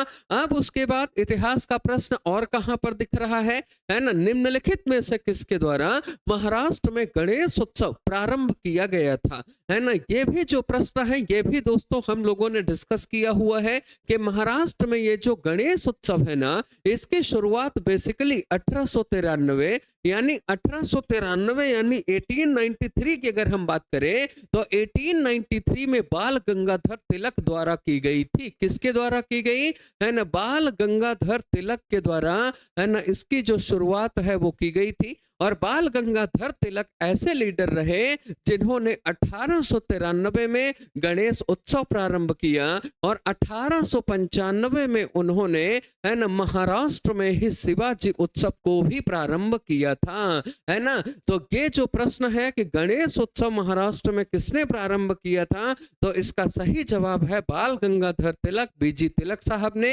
1893 में उन्होंने गणेश उत्सव और 1895 में उन्होंने है ना शिवाजी उत्सव को प्रारंभ किया। इन उत्सवों को प्रारंभ करने का जो उनका उद्देश्य था वो था बेसिकली लोगों को एकत्र करना, लोगों में राष्ट्रवाद की भावना उत्पन्न करना, ताकि देश हित हेतु सभी लोग भारत की स्वतंत्रता हेतु संघर्ष कर पाने में सफल हो, उनका मनोबल बना रहे। इसके लिए है ना उन्होंने 1893 में गणेश उत्सव और 1895 में शिवाजी उत्सव उन्होंने प्रारंभ जो है वो किया था। फिर उसके बाद अगर हम अगले प्रश्न की बात करें तो दोस्तों जो अगला प्रश्न है वो ये है कि निम्नलिखित में से किस वर्ष में लॉर्ड विलियम बेंटिक द्वारा है ना या विलियम बेंटिक द्वारा प्रेस स्वतंत्रता प्रदान की गई, है ना। तो ये इस प्रश्न का जो सही उत्तर है दोस्तों वो होगा वर्ष 1835, है ना। 1835 जो है ना वो इसका राइट आंसर है। तो निम्नलिखित में से किस वर्ष में लॉर्ड विलियम बेंटिक, जो कि उस समय भारत के गवर्नर जनरल थे, उन्होंने लोगों को प्रेस की स्वतंत्रता कब दी थी, तो उन्होंने प्रेस की स्वतंत्रता 1835 के समय पर दी थी। इनके समय पर अगर देखा जाए तो एक अधिकारी हुआ जिसका नाम था, एक ब्रिटिश ऑफिसर था जिसका नाम था चार्ल्स मैटकॉफ। क्या नाम था? Charles Metcalfe. और ये जो चार्ल्स मैटकॉफ था ना, इसी ने क्या किया था कि ये जो प्रेस था है ना इस स्वतंत्रता के प्रस्ताव को उसने जो है वो पारित किया था। और इसी वजह से चार्ल्स मैटकॉफ को क्या कहा जाता है, उसे भारत में प्रेस का मुक्तिदाता कहा जाता है ना। प्रेस का मुक्तिदाता ठीक है कहकर इसे संबोधित किया जाता है। ये चार्ल्स मैटकॉफ वही व्यक्ति है ना। चार्ल्स मैटकॉफ ये वही व्यक्ति है जिसने महाराजा रणजीत सिंह के साथ इसने है ना अगर देखा जाए तो संधियां भी की हुई थी। तो जो विलियम बेंटिक साहब हैं उन्हीं के समय पर चार्ल्स मैटकॉफ ने ये बेसिकली प्रेस जो स्वतंत्रता है ना, ये जो है इस प्रस्ताव को उसने जो है वो पढ़ा था या इस प्रस्ताव को उसने पारित करवाने में अपनी महत्वपूर्ण भूमिका अदा की थी। इस प्रश्न का सही उत्तर होगा 1835। अब दोस्तों उसके बाद अगर हम अगले तरफ बढ़े तो जो अगला प्रश्न है वो ये है कि शकों पर विजयोपरांत चंद्रगुप्त द्वितीय ने निम्न में से किस धातु के सिक्के प्रचलित किए थे। तो दोस्तों इस प्रश्न का जो सही उत्तर है वो क्या होना चाहिए, इस प्रश्न का सही उत्तर है चांदी, है ना। क्या है इस प्रश्न का सही उत्तर जो है वो हमें दिखाई पड़ता है चांदी, है ना। अब दोस्तों जैसा मैंने आपको बताया था प्राचीन इतिहास के समय पर अगर आपको वो स्टोरी या कहानी याद आ रही हो तो उस स्टोरी या कहानी से है ना आप इसको समझ सकते हो। क्या ठीक है, मैंने कहानी में ये बताया था कि जब समुद्रगुप्त की मृत्यु होती है ना, भाई मैं गुप्त साम्राज्य के समय की बात कर रहा हूँ, समुद्रगुप्त की जब मृत्यु हो गई तो समुद्रगुप्त की मृत्यु के पश्चात क्या हुआ कि अब उसके दो पुत्र थे, एक था रामगुप्त है ना और जो दूसरा पुत्र था उसका नाम क्या था, उसका नाम था चंद्रगुप्त सेकंड। क्या नाम था? चंद्रगुप्त सेकंड। तो एक रामगुप्त और दूसरा चंद्रगुप्त सेकंड। तो रामगुप्त शासक बन गया क्योंकि ये बड़ा पुत्र था। और जब रामगुप्त शासक बना तो उस समय पर जो शक राजा था उसका नाम था रुद्र सिंह थर्ड। और रुद्र थर्ड ने क्या किया कि रामगुप्त पर आक्रमण कर लिया और अपना राज्य बचाने के लिए रामगुप्त ने क्या किया, अपनी पत्नी ध्रुव देवी या ध्रुव स्वामिनी का उसने सौदा कर लिया। और जिसके बाद फिर है ना जो समुद्रगुप्त का छोटा बेटा था चंद्रगुप्त सेकंड, उसने फिर क्या किया कि अपनी भाभी को बचाने के लिए फिर उसने जाकर रुद्र थर्ड पर उसने अटैक किया। आक्रमण करने के बाद रुद्र सिंह थर्ड को उसने पराजित किया, शकों का विनाश कर दिया। उसी के बाद भारत में शक सत्ता हमेशा हमेशा के लिए खत्म हुई। शाकाहारी भी है ना कहा जाता है चंद्रगुप्त द्वितीय को। और जब उसने शकों पर विजय प्राप्त की तो उसी के बाद उसने चांदी के जो सिक्के थे है ना, वो चांदी के सिक्के बेसिकली है ना उसने चलवाए थे। इस तथ्य को यहाँ पर हमें ध्यान में रखना है। अब उसके बाद अगर हम देखें दोस्तों तो अगला जो क्वेश्चन है वो ये है कि निम्नलिखित में से किस वर्ष में नादिर शाह ने भारत पर आक्रमण किया था, है ना भाई। ये भी इतिहास का ही प्रश्न है कि किस वर्ष में नादिर शाह ने भारत पर आक्रमण किया था। तो ये मैंने आपको आधुनिक इतिहास के पहले ठीक है टॉपिक में मैंने आपको बताया था, है ना। जब हम लोगों ने औरंगजेब के बाद का भारत पढ़ा था ना, तो उस टॉपिक में मैंने इस प्रश्न को डील किया हुआ है कि यह वर्ष है 1739 1739 में, है ना, जब नादिर शाह ने भारत पर आक्रमण किया। तो नादिर शाह के आक्रमण का प्रभाव ये रहा कि उस समय जो मुगल बादशाह था, है ना, इस मुगल बादशाह का नाम क्या था, मोहम्मद शाह रंगीला। और मुगल बादशाह जब मोहम्मद शाह रंगीला पर अटैक हुआ, जब मोहम्मद शाह रंगीला पर आक्रमण हुआ, तो उसने क्या किया, कोहिनूर हीरा दे दिया था, है ना, कोहिनूर हीरा। और साथ ही साथ तख्ते ताउस जो मयूर सिंहासन था मुगलों का, है ना, उसे लूट कर बेसिकली ये लेकर चला जाता है नादिर शाह, है ना। तो मयूर सिंहासन और कोहिनूर हीरा भी लूट कर ये ले गया, है ना। और साथ ही साथ पहला ऐसा व्यक्ति है नादिर शाह। नादिर शाह को एक तो ईरान का नेपोलियन कहा जाता है, ये आपको पता ही होगा। और नादिर शाह ये पहला व्यक्ति हुआ जिसने उस हीरे को नाम कोहिनूर दिया था। जैसे हीरे को देखा, इसके मुख से निकल गया कोहिनूर, जिसका मतलब होता है ना लाइट ऑफ द माउंटेन, है ना। तो जो नादिर शाह था उसने भारत पर आक्रमण किस वर्ष में किया था, 1739 1739 में किया था। अब उसके बाद जो अगला प्रश्न है वो ये है कि आर्य मंजू श्री मूल कल्प निम्न में से किससे संबंधित है ना। ये एक ग्रंथ का नाम है, आर्य मंजू श्री मूल कल्प निम्न में से किससे संबंधित है, ठीक है। ये किससे संबंधित है, महायान, हीनयान, थेरवाद या वज्रयान, है ना। ये बेसिकली बौद्ध धर्म की शाखाएं हैं। और इन बौद्ध धर्म की जो शाखाएं हैं, इन शाखाओं में ठीक है आर्य मंजू श्री मूल कल्प नामक ये जो ग्रंथ है वो किससे संबंधित है। तो दोस्तों ये बेसिकली संबंधित है महायान से। किससे संबंधित है ये महायान से संबंधित ग्रंथ है। और आर्य मंजू श्री मूल कल्प जो है ना, ठीक है, ये बेसिकली क्या है, एक तो महायान शाखा का ये ग्रंथ है। महायान शाखा का एक ये प्रमुख ग्रंथ है, महायान शाखा का एक ये प्रमुख ग्रंथ है ना। महायान शाखा का एक ये प्रमुख ग्रंथ है। और ये जो ठीक है आर्य मंजू श्री मूल कल्प नामक ये जो ग्रंथ है ना, ठीक है, इस ग्रंथ के बारे में ये कहा जाता है कि इस ग्रंथ का जो सबसे पहली बार प्रकाशन था ना, मतलब सबसे पहली बार इसका जो प्रकाशन है, इसको ठीक है पहली बार कब पब्लिश किया गया था, तो इसे पब्लिश किया था सर्वप्रथम, ठीक है, इसका जो प्रकाशन है ना, इसका प्रकाशन सर्वप्रथम किया था गणपति शास्त्री ने। किसने किया था, है ना, गणपति शास्त्री जी ने इसका जो है वो प्रकाशन किया। 1920, 1923 और 1925 में लगातार उन्होंने 3 संस्करण जो हैं उसके वो निकाले थे। 1920 में, 1923 में और 1925 में उन्होंने इसके संस्करण जो हैं वो निकाले थे। तो बेसिकली दोस्तों है क्या कि जो आर्य मंजू श्री मूल कल्प नामक जो ये प्राचीन ग्रंथ है, ये महायान शाखा यानी कि बौद्धिज्म से ये है ना ये संबंधित है। और इस पुस्तक का जो प्रकाशन है ना, ये बेसिकली सबसे पहले गणपति शास्त्री जी ने 1920, 1923 और 1925 के समय किया। और बाद में फिर इसका जो प्रकाशन है ना, बाद में इसका जो प्रकाशन है वो राहुल सांकृत्यायन, है ना, आप सबने नाम सुना होगा। तो जो राहुल सांकृत्यायन जी हैं, है ना, उन्होंने भी इसका जो प्रकाशन है वो बेसिकली उन्होंने भी किया हुआ था, है ना। तो ये महायान शाखा से ये संबंधित है। फिर उसके बाद नेक्स्ट अगर हम देखें तो अब जो अगला प्रश्न है, हम ना यहाँ से आपका ज्योग्राफी प्रारंभ हो गया। एक प्रश्न था जो क्वेश्चन नंबर 36 है, एक बार क्वेश्चन नंबर 36 हम देख लेते हैं। एक वो भी संभवतः हिस्ट्री से ही रिलेटेड था। क्वेश्चन नंबर 36, क्वेश्चन नंबर 36 है ना। क्वेश्चन नंबर जो 36 है दोस्तों, ये बेसिकली दोनों है, इतिहास भी है और ये राजनीति भी है। तो यहाँ पर सर ने आपको एक्सप्लेन कर दिया है कि स्थानीय स्वशासन के जनक जो हैं लॉर्ड रिपन साहब थे।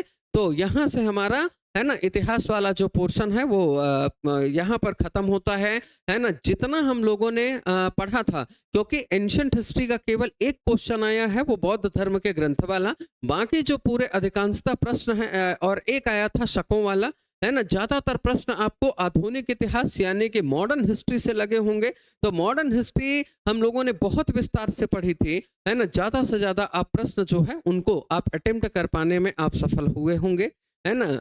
तो एक बार जो है इन आंसर्स को आप अपने जो आंसर की है उससे आप मैच करिएगा, जो भी आपने है ना प्रश्नों पर टिक लगाया होगा, ठीक है। बाकी इस सेशन के लिए आप सबका बहुत बहुत धन्यवाद। Thank you. Hello everyone, this is Prashant Singh और स्वागत है आपका आरएम इंस्टीट्यूशन के इस प्लेटफॉर्म पर। कल 17 दिसंबर को आपका एमपीपीएससी प्री का पेपर जो है वो हो गया है। पेपर के बारे में बात करें तो बहुत ज़्यादा पेपर टफ नहीं था, है ना, लेकिन बहुत ज़्यादा हम आसान भी उसको नहीं मान सकते। एक मध्यम मॉडरेट फॉर्म का पेपर जो है वो देखने को मिला था। आशा करते हैं कि आप लोगों के पेपर जो हैं वो अच्छे गए होंगे, चीज़ें जो हैं वो आप लोगों से बनी होंगी, है ना।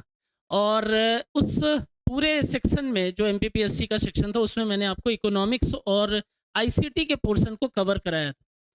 आज हम उसी के बारे में बात करेंगे और उन्हीं क्वेश्चन जो आईसीटी और इकोनॉमिक्स के फील्ड से जो क्वेश्चन आए हैं उन क्वेश्चन के राइट आंसर जो है वो क्या है उसके बारे में मैं यहाँ पर आपसे बात करूंगा।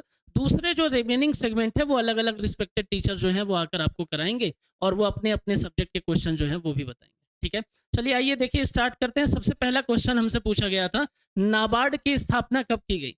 तो बैंकिंग पढ़ाते समय मैंने आपको एक चीज़ ये पढ़ाई थी कि सर बैंकिंग में अगर हम बात करते हैं किसकी, बैंकिंग में हम शेड्यूल्ड बैंक की बात करते हैं। तो शेड्यूल्ड बैंक में अगर देखा जाए तो 3 कैटेगरी बताई थी मैंने। एक मैंने कमर्शियल बैंक बताया था, देन मैंने आरआरबी बताया था और उसके बाद अगर हम बात करें तो हम कोऑपरेटिव बैंक की बात करते हैं।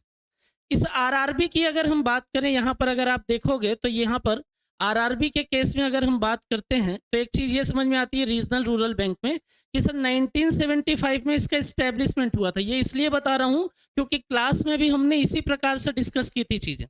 तो यहाँ पर देखिए क्वेश्चन पूछा तो डायरेक्ट है लेकिन हमने कहाँ पर पढ़ा है वो मैं आपको बता रहा हूँ। तो आरआरबी के इस्टेब्लिशमेंट हुआ 1975 में। इसका रेगुलेशन जो है वो गवर्नमेंट ऑफ इंडिया के पास था। 1982 में एक संस्थान स्थापित होता है जिसको नाबार्ड बोलते हैं और ये नाबार्ड जो है वो स्थापित हुआ 1982 में और इस आरआरबी को उठाया और नाबार्ड के अंडर में कर दिया। तो मैंने आपको डायरेक्टली बताया था कि भाई नाबार्ड का जो इस्टेब्लिशमेंट है वो कब हुआ है, वो हुआ है 1982 में। तो इसका राइट आंसर जो है वो क्या हो जाएगा, ये 1982 हो जाएगा, राइट आंसर सी हो जाएगा। क्लियर है। तो इस तरीके से हमने वहां पर डिस्कस किया था। इसके बाद अगर हम बात करें तो क्वेश्चन नंबर 51 के बाद 52 जो है वो भी इकोनॉमिक्स से रिलेटेड है ना। और यहाँ पर अगर हम बात करें तो ये पूछ रहा है कि सर सिडबी की स्थापना जो है वो कहाँ पर हुई थी। मैंने आपको ये बताया था नेशनलाइजेशन पढ़ाते समय कि सर कुछ बैंक जो प्राइवेट सेक्टर के थे उनका 2 चरणों में अगर आप देखेंगे तो नेशनलाइजेशन नजर आता। मेजर नेशनलाइजेशन 1969 और एक मैंने आपको बताया था 1980, है ना। जो अगला क्वेश्चन मिलेगा वो यहीं से आपको मिल जाएगा। 6 बैंक हैं और यहाँ पर 14 बैंक हैं जो 50 करोड़ से स्टार्ट हुए थे। फिर जब हम कहाँ पर पहुँचे थे, हम पहुँचे थे 19 पर और 19 के बाद फिर मैंने 1 जोड़ा था और मैंने जोड़े थे यहाँ पर 6। तो ये 6 में मैंने आपको बताया था कि एक बैंक काम कर मतलब एक बैंक है उसमें से आईडीबीआई बैंक। आईडीबीआई बैंक पहले जिसको सरकार के द्वारा ही गठित किया गया था वो आईडीबीआई बैंक निकला था कहाँ से, एसआईडीबीआई से, ठीक है। तो वो कहाँ से निकला था, वो निकला था आईडीबीआई बैंक कहाँ से निकला था, वो निकला था एसआईडीबीआई से। तो एसआईडीबीआई क्या है, एसआईडीबीआई की अगर हम बात करें तो small industrial development bank of India, या आईडीबीआई जो है वो industrial development bank of India. तो ये एसआईडीबीआई जो है इसी के बारे में क्वेश्चन पूछा हुआ था और इसका इस्टेब्लिशमेंट किया गया था 1990 में। तो ये दूसरा क्वेश्चन था हमारा जो भी डायरेक्टली पूछा हुआ है। तो आप इसको यहाँ पर मैंने आपको बोला था कि इसके बारे में आप इस्टेब्लिशमेंट जो है वो जरूर याद रखिएगा, ठीक है। चलिए नेक्स्ट क्वेश्चन की बात करें। क्वेश्चन नंबर 53 सीक्वेंस से ही 3 क्वेश्चन जो हैं वो यहाँ पर देखे गए थे। क्वेश्चन नंबर 53 की बात करें तो ये अभी अभी मैंने आपको बताया कि सर 1980 में कितने बैंक का नेशनलाइजेशन हुआ है, तो मैंने डायरेक्टली बोला था कि भाई ये याद रखना, और ये कैसे बैंक थे, ये 200 करोड़ के कैपिटल से स्टार्ट होने वाले बैंक, तो ये भी पॉइंट आपको याद थे। अगर 14 पे आप टिक करते तो ये कब हुए हैं, ये हुए हैं 1969 में, राइट, तो वो गलत हो जाता, तो 1980 पूछ रहा था, इसलिए राइट आंसर क्या हो जाएगा इसका, बी हो जाएगा। 53 के बाद अगला अगर हम बात करते हैं तो फिर मैंने आरबीआई पढ़ाते समय, है ना, है तो वो करंट अफेयर्स का क्वेश्चन, लेकिन मैं आपको बताता हूँ क्वेश्चन नंबर 66, राइट। आरबीआई पढ़ाते समय मैंने आपको एक पॉइंट बोला था, और मैंने बोला था कि भाई आरबीआई में करंट में जो गवर्नर है उनका नाम क्या है। तो आरबीआई में करंट में जो गवर्नर हैं, क्वेश्चन नंबर 66 पे हम चलते हैं, उनका नाम है क्या, शक्तिकांत दास जी, ठीक है। और जब मैं ये बता रहा था कि करंट गवर्नर आरबीआई के शक्तिकांत दास हैं, उसी टाइम पे मैंने आपको ये बोला था कि भाई देखो ऐसा है, अभी हाल ही में जून में, है ना, एक अवार्ड दिया गया है। कौन सा अवार्ड दिया गया था, सेंट्रल बैंकिंग अवार्ड, ठीक है। तो यहाँ पर मैंने बोला था कि सेंट्रल बैंकिंग अवार्ड जो है वो हमारे कंट्री के आरबीआई के करंट गवर्नर, जिनका नाम क्या है, शक्तिकांत दास जी को मिला है। तो ये पॉइंट मैंने आपको वहां पर बताया था, है ना, तो इसलिए ये याद रखिएगा, शक्तिकांत दास जिन्होंने भी लगाया है उनका आंसर जो है वो करेक्ट है। अब शक्तिकांत दास तो है नहीं, तो यहाँ पर क्या है, भारत के, है ना, भारत के सेंट्रल बैंक के करंट गवर्नर हैं, तो ये याद रखिएगा, राइट आंसर इसका क्या हो गया था, 66 का इंडिया हो गया था, भारत हो गया था। 66 के बाद अगर हम चलते हैं तो क्वेश्चन नंबर 86 पे चलते हैं। क्वेश्चन नंबर 86 मैंने आपको पीडीएफ के फॉर्म में जो चीज़ें दी थी याद करने के लिए, है ना, फैक्ट के फॉर्म में जो मैंने क्वेश्चन दिए थे याद करने के लिए, उसमें ये आपको मिला होगा, है ना। क्वेश्चन नंबर 86, ठीक है, चलिए ये तो बता दिया गया है ना, सी रंगराजन जो हैं वो यहाँ पर हैं, तो हमारे उसमें आपको ये देखने को मिले होंगे। इसके बाद हम बात करते हैं, तो हम चलते हैं आईसीटी पर, और आईसीटी में हमारा पहला क्वेश्चन जो है वो कौन सा है, वो है 91। 91 में अगर हम बात करें तो साइबर में फायरवॉल को पढ़ाते समय मैंने आपको क्या बोला था कि भाई देखो ऐसा है, एक सिस्टम ऐसे है, एक वॉल है यहाँ पर, जब भी आप किसी इंटरनेट को यूज़ करते हो तो वहाँ से कुछ फाइलें तो यहाँ से डायरेक्ट आ जाती हैं, लेकिन कुछ फाइल ऐसी होती है जो आपके सिस्टम को नुकसान पहुँचा सकती हैं। तो वहाँ पर आप देखेंगे तो वो क्या हो रहा था, ये वॉल ही उससे रक्षा कर रही थी। दो फॉर्म में, सॉफ्टवेयर के फॉर्म में भी होता ही है और हार्डवेयर के फॉर्म में भी होती है, ठीक है। तो यहाँ पर ये फायरवॉल जो है वो क्या कर रहा है, वो एक तरीके से जो अनऑथराइज्ड एक्सेस है, जो अनऑथराइज्ड यूजर है, वहां तक आपको उनसे बचा रहा है। तो इसका राइट आंसर अगर आप देखते हैं तो 91 का राइट आंसर जो है वो एक नेटवर्क की अनाधिकृत पहुंच से अवरुद्ध करना, ये इसका राइट आंसर होता है, ठीक है। नेक्स्ट अगर हम बात करते हैं तो 92 भी अगर आप देखोगे तो फ्लिप डायरेक्ट क्वेश्चन पूछा है, ठीक है, फ्लिपकार्ट, अलीबाबा, अमेजोन, ठीक है, ये क्या हो रही हैं, ये कंपनी है, और कंपनी सीधे कहाँ पर, ये कंपनी की अगर हम बात करें तो कंपनी जो है वो सीधे किससे, कस्टमर से। और मैंने आपको ये बोला था कि भाई जब ई कॉमर्स की बात आती है तो वहाँ पर कंपनी को हम किससे डिनोट करते हैं, बिजनेस से, बी से, और बिजनेस का संबंध यहाँ पर साझेदारी किसके साथ नजर आ रही है, कस्टमर के साथ में। तो ये क्या था, फ्लिपकार्ट हो गया, अलीबाबा हो गया, अमेजोन हो गया, ये सब किसके उदाहरण हैं, ये सब B2C, बिजनेस टू कस्टमर के उदाहरण हैं। तो इसका राइट आंसर जो है वो क्या होता है 92 का, वो हो जाता है सी ऑप्शन। देन अगर हम बात करते हैं तो बात आती है 93 की। 93 में अगर आप देखिए तो इसमें थोड़ा कंफ्यूजन जरूर है, confusion in the sense question के आधार पर, लेकिन अगर हम बात करें तो हमारा लॉजिक क्या कहता है वो देखिए। मैंने आपको पढ़ाया हुआ है कि भाई निम्नलिखित में से कौन सा साइबर हमले का एक प्रकार है जिसमें उपयोगकर्ता को संवेदनशील सूचना को जाहिर करने के लिए छल करना शामिल होता है।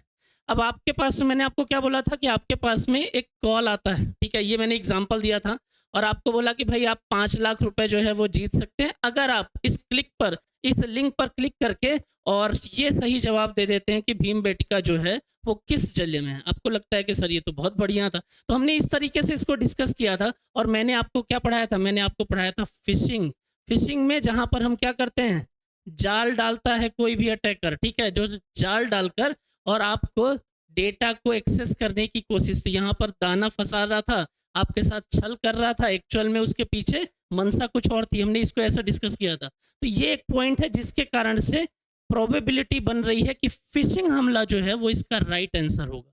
ठीक है, बहुत सारे जगहों पर आप देखेंगे जब तक हम आयोग की आंसर शीट नहीं आ जाती है तो ज़्यादातर केस में आप देखिए तो फिशिंग ही है। अलग अलग जगहों पर अलग अलग इंस्टीट्यूशन में आपको ये बताया जा रहा है कि एसक्यूएल इंजेक्शन भी हो सकता है।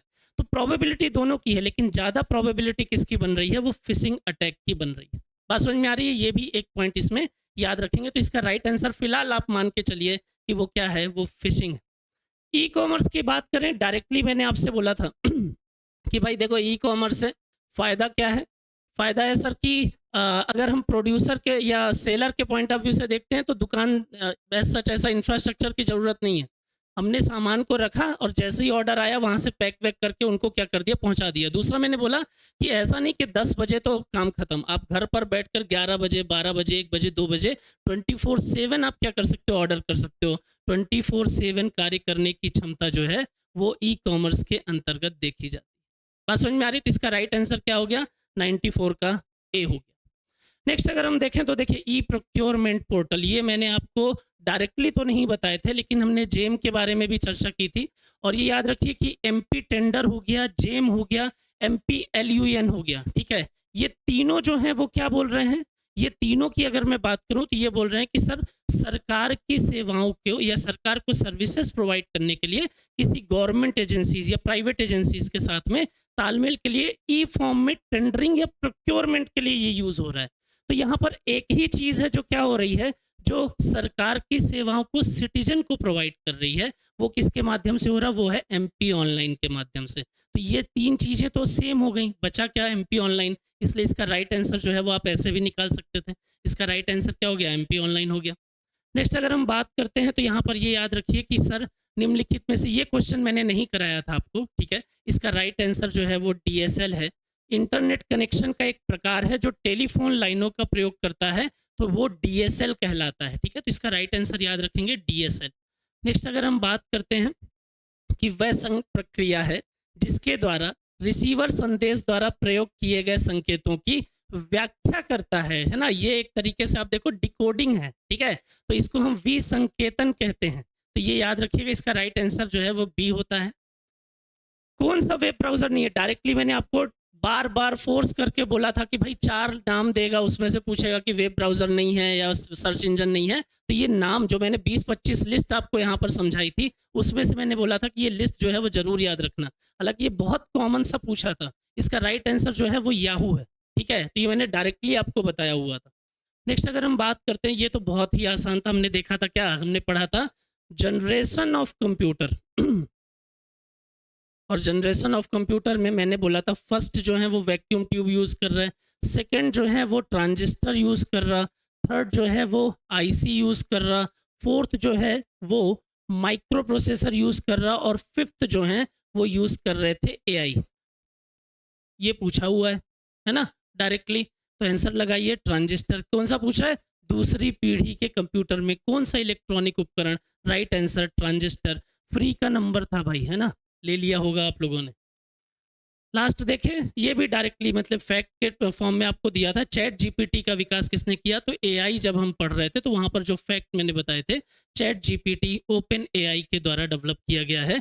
राइट आंसर जो है वो इसका क्या है, 100 नंबर का अगर हम बात करें तो इसका राइट आंसर जो है वो बी है, ओपन एआई। ठीक है, तो ये इतने क्वेश्चन जो है वो हमारे क्लास से आए। ठीक है, चलिए कुछ डायरेक्टली पूछे गए हैं, कुछ इनडायरेक्टली पूछे गए हैं। ठीक है, आई होप कि आपसे ये क्वेश्चन बने होंगे, है ना।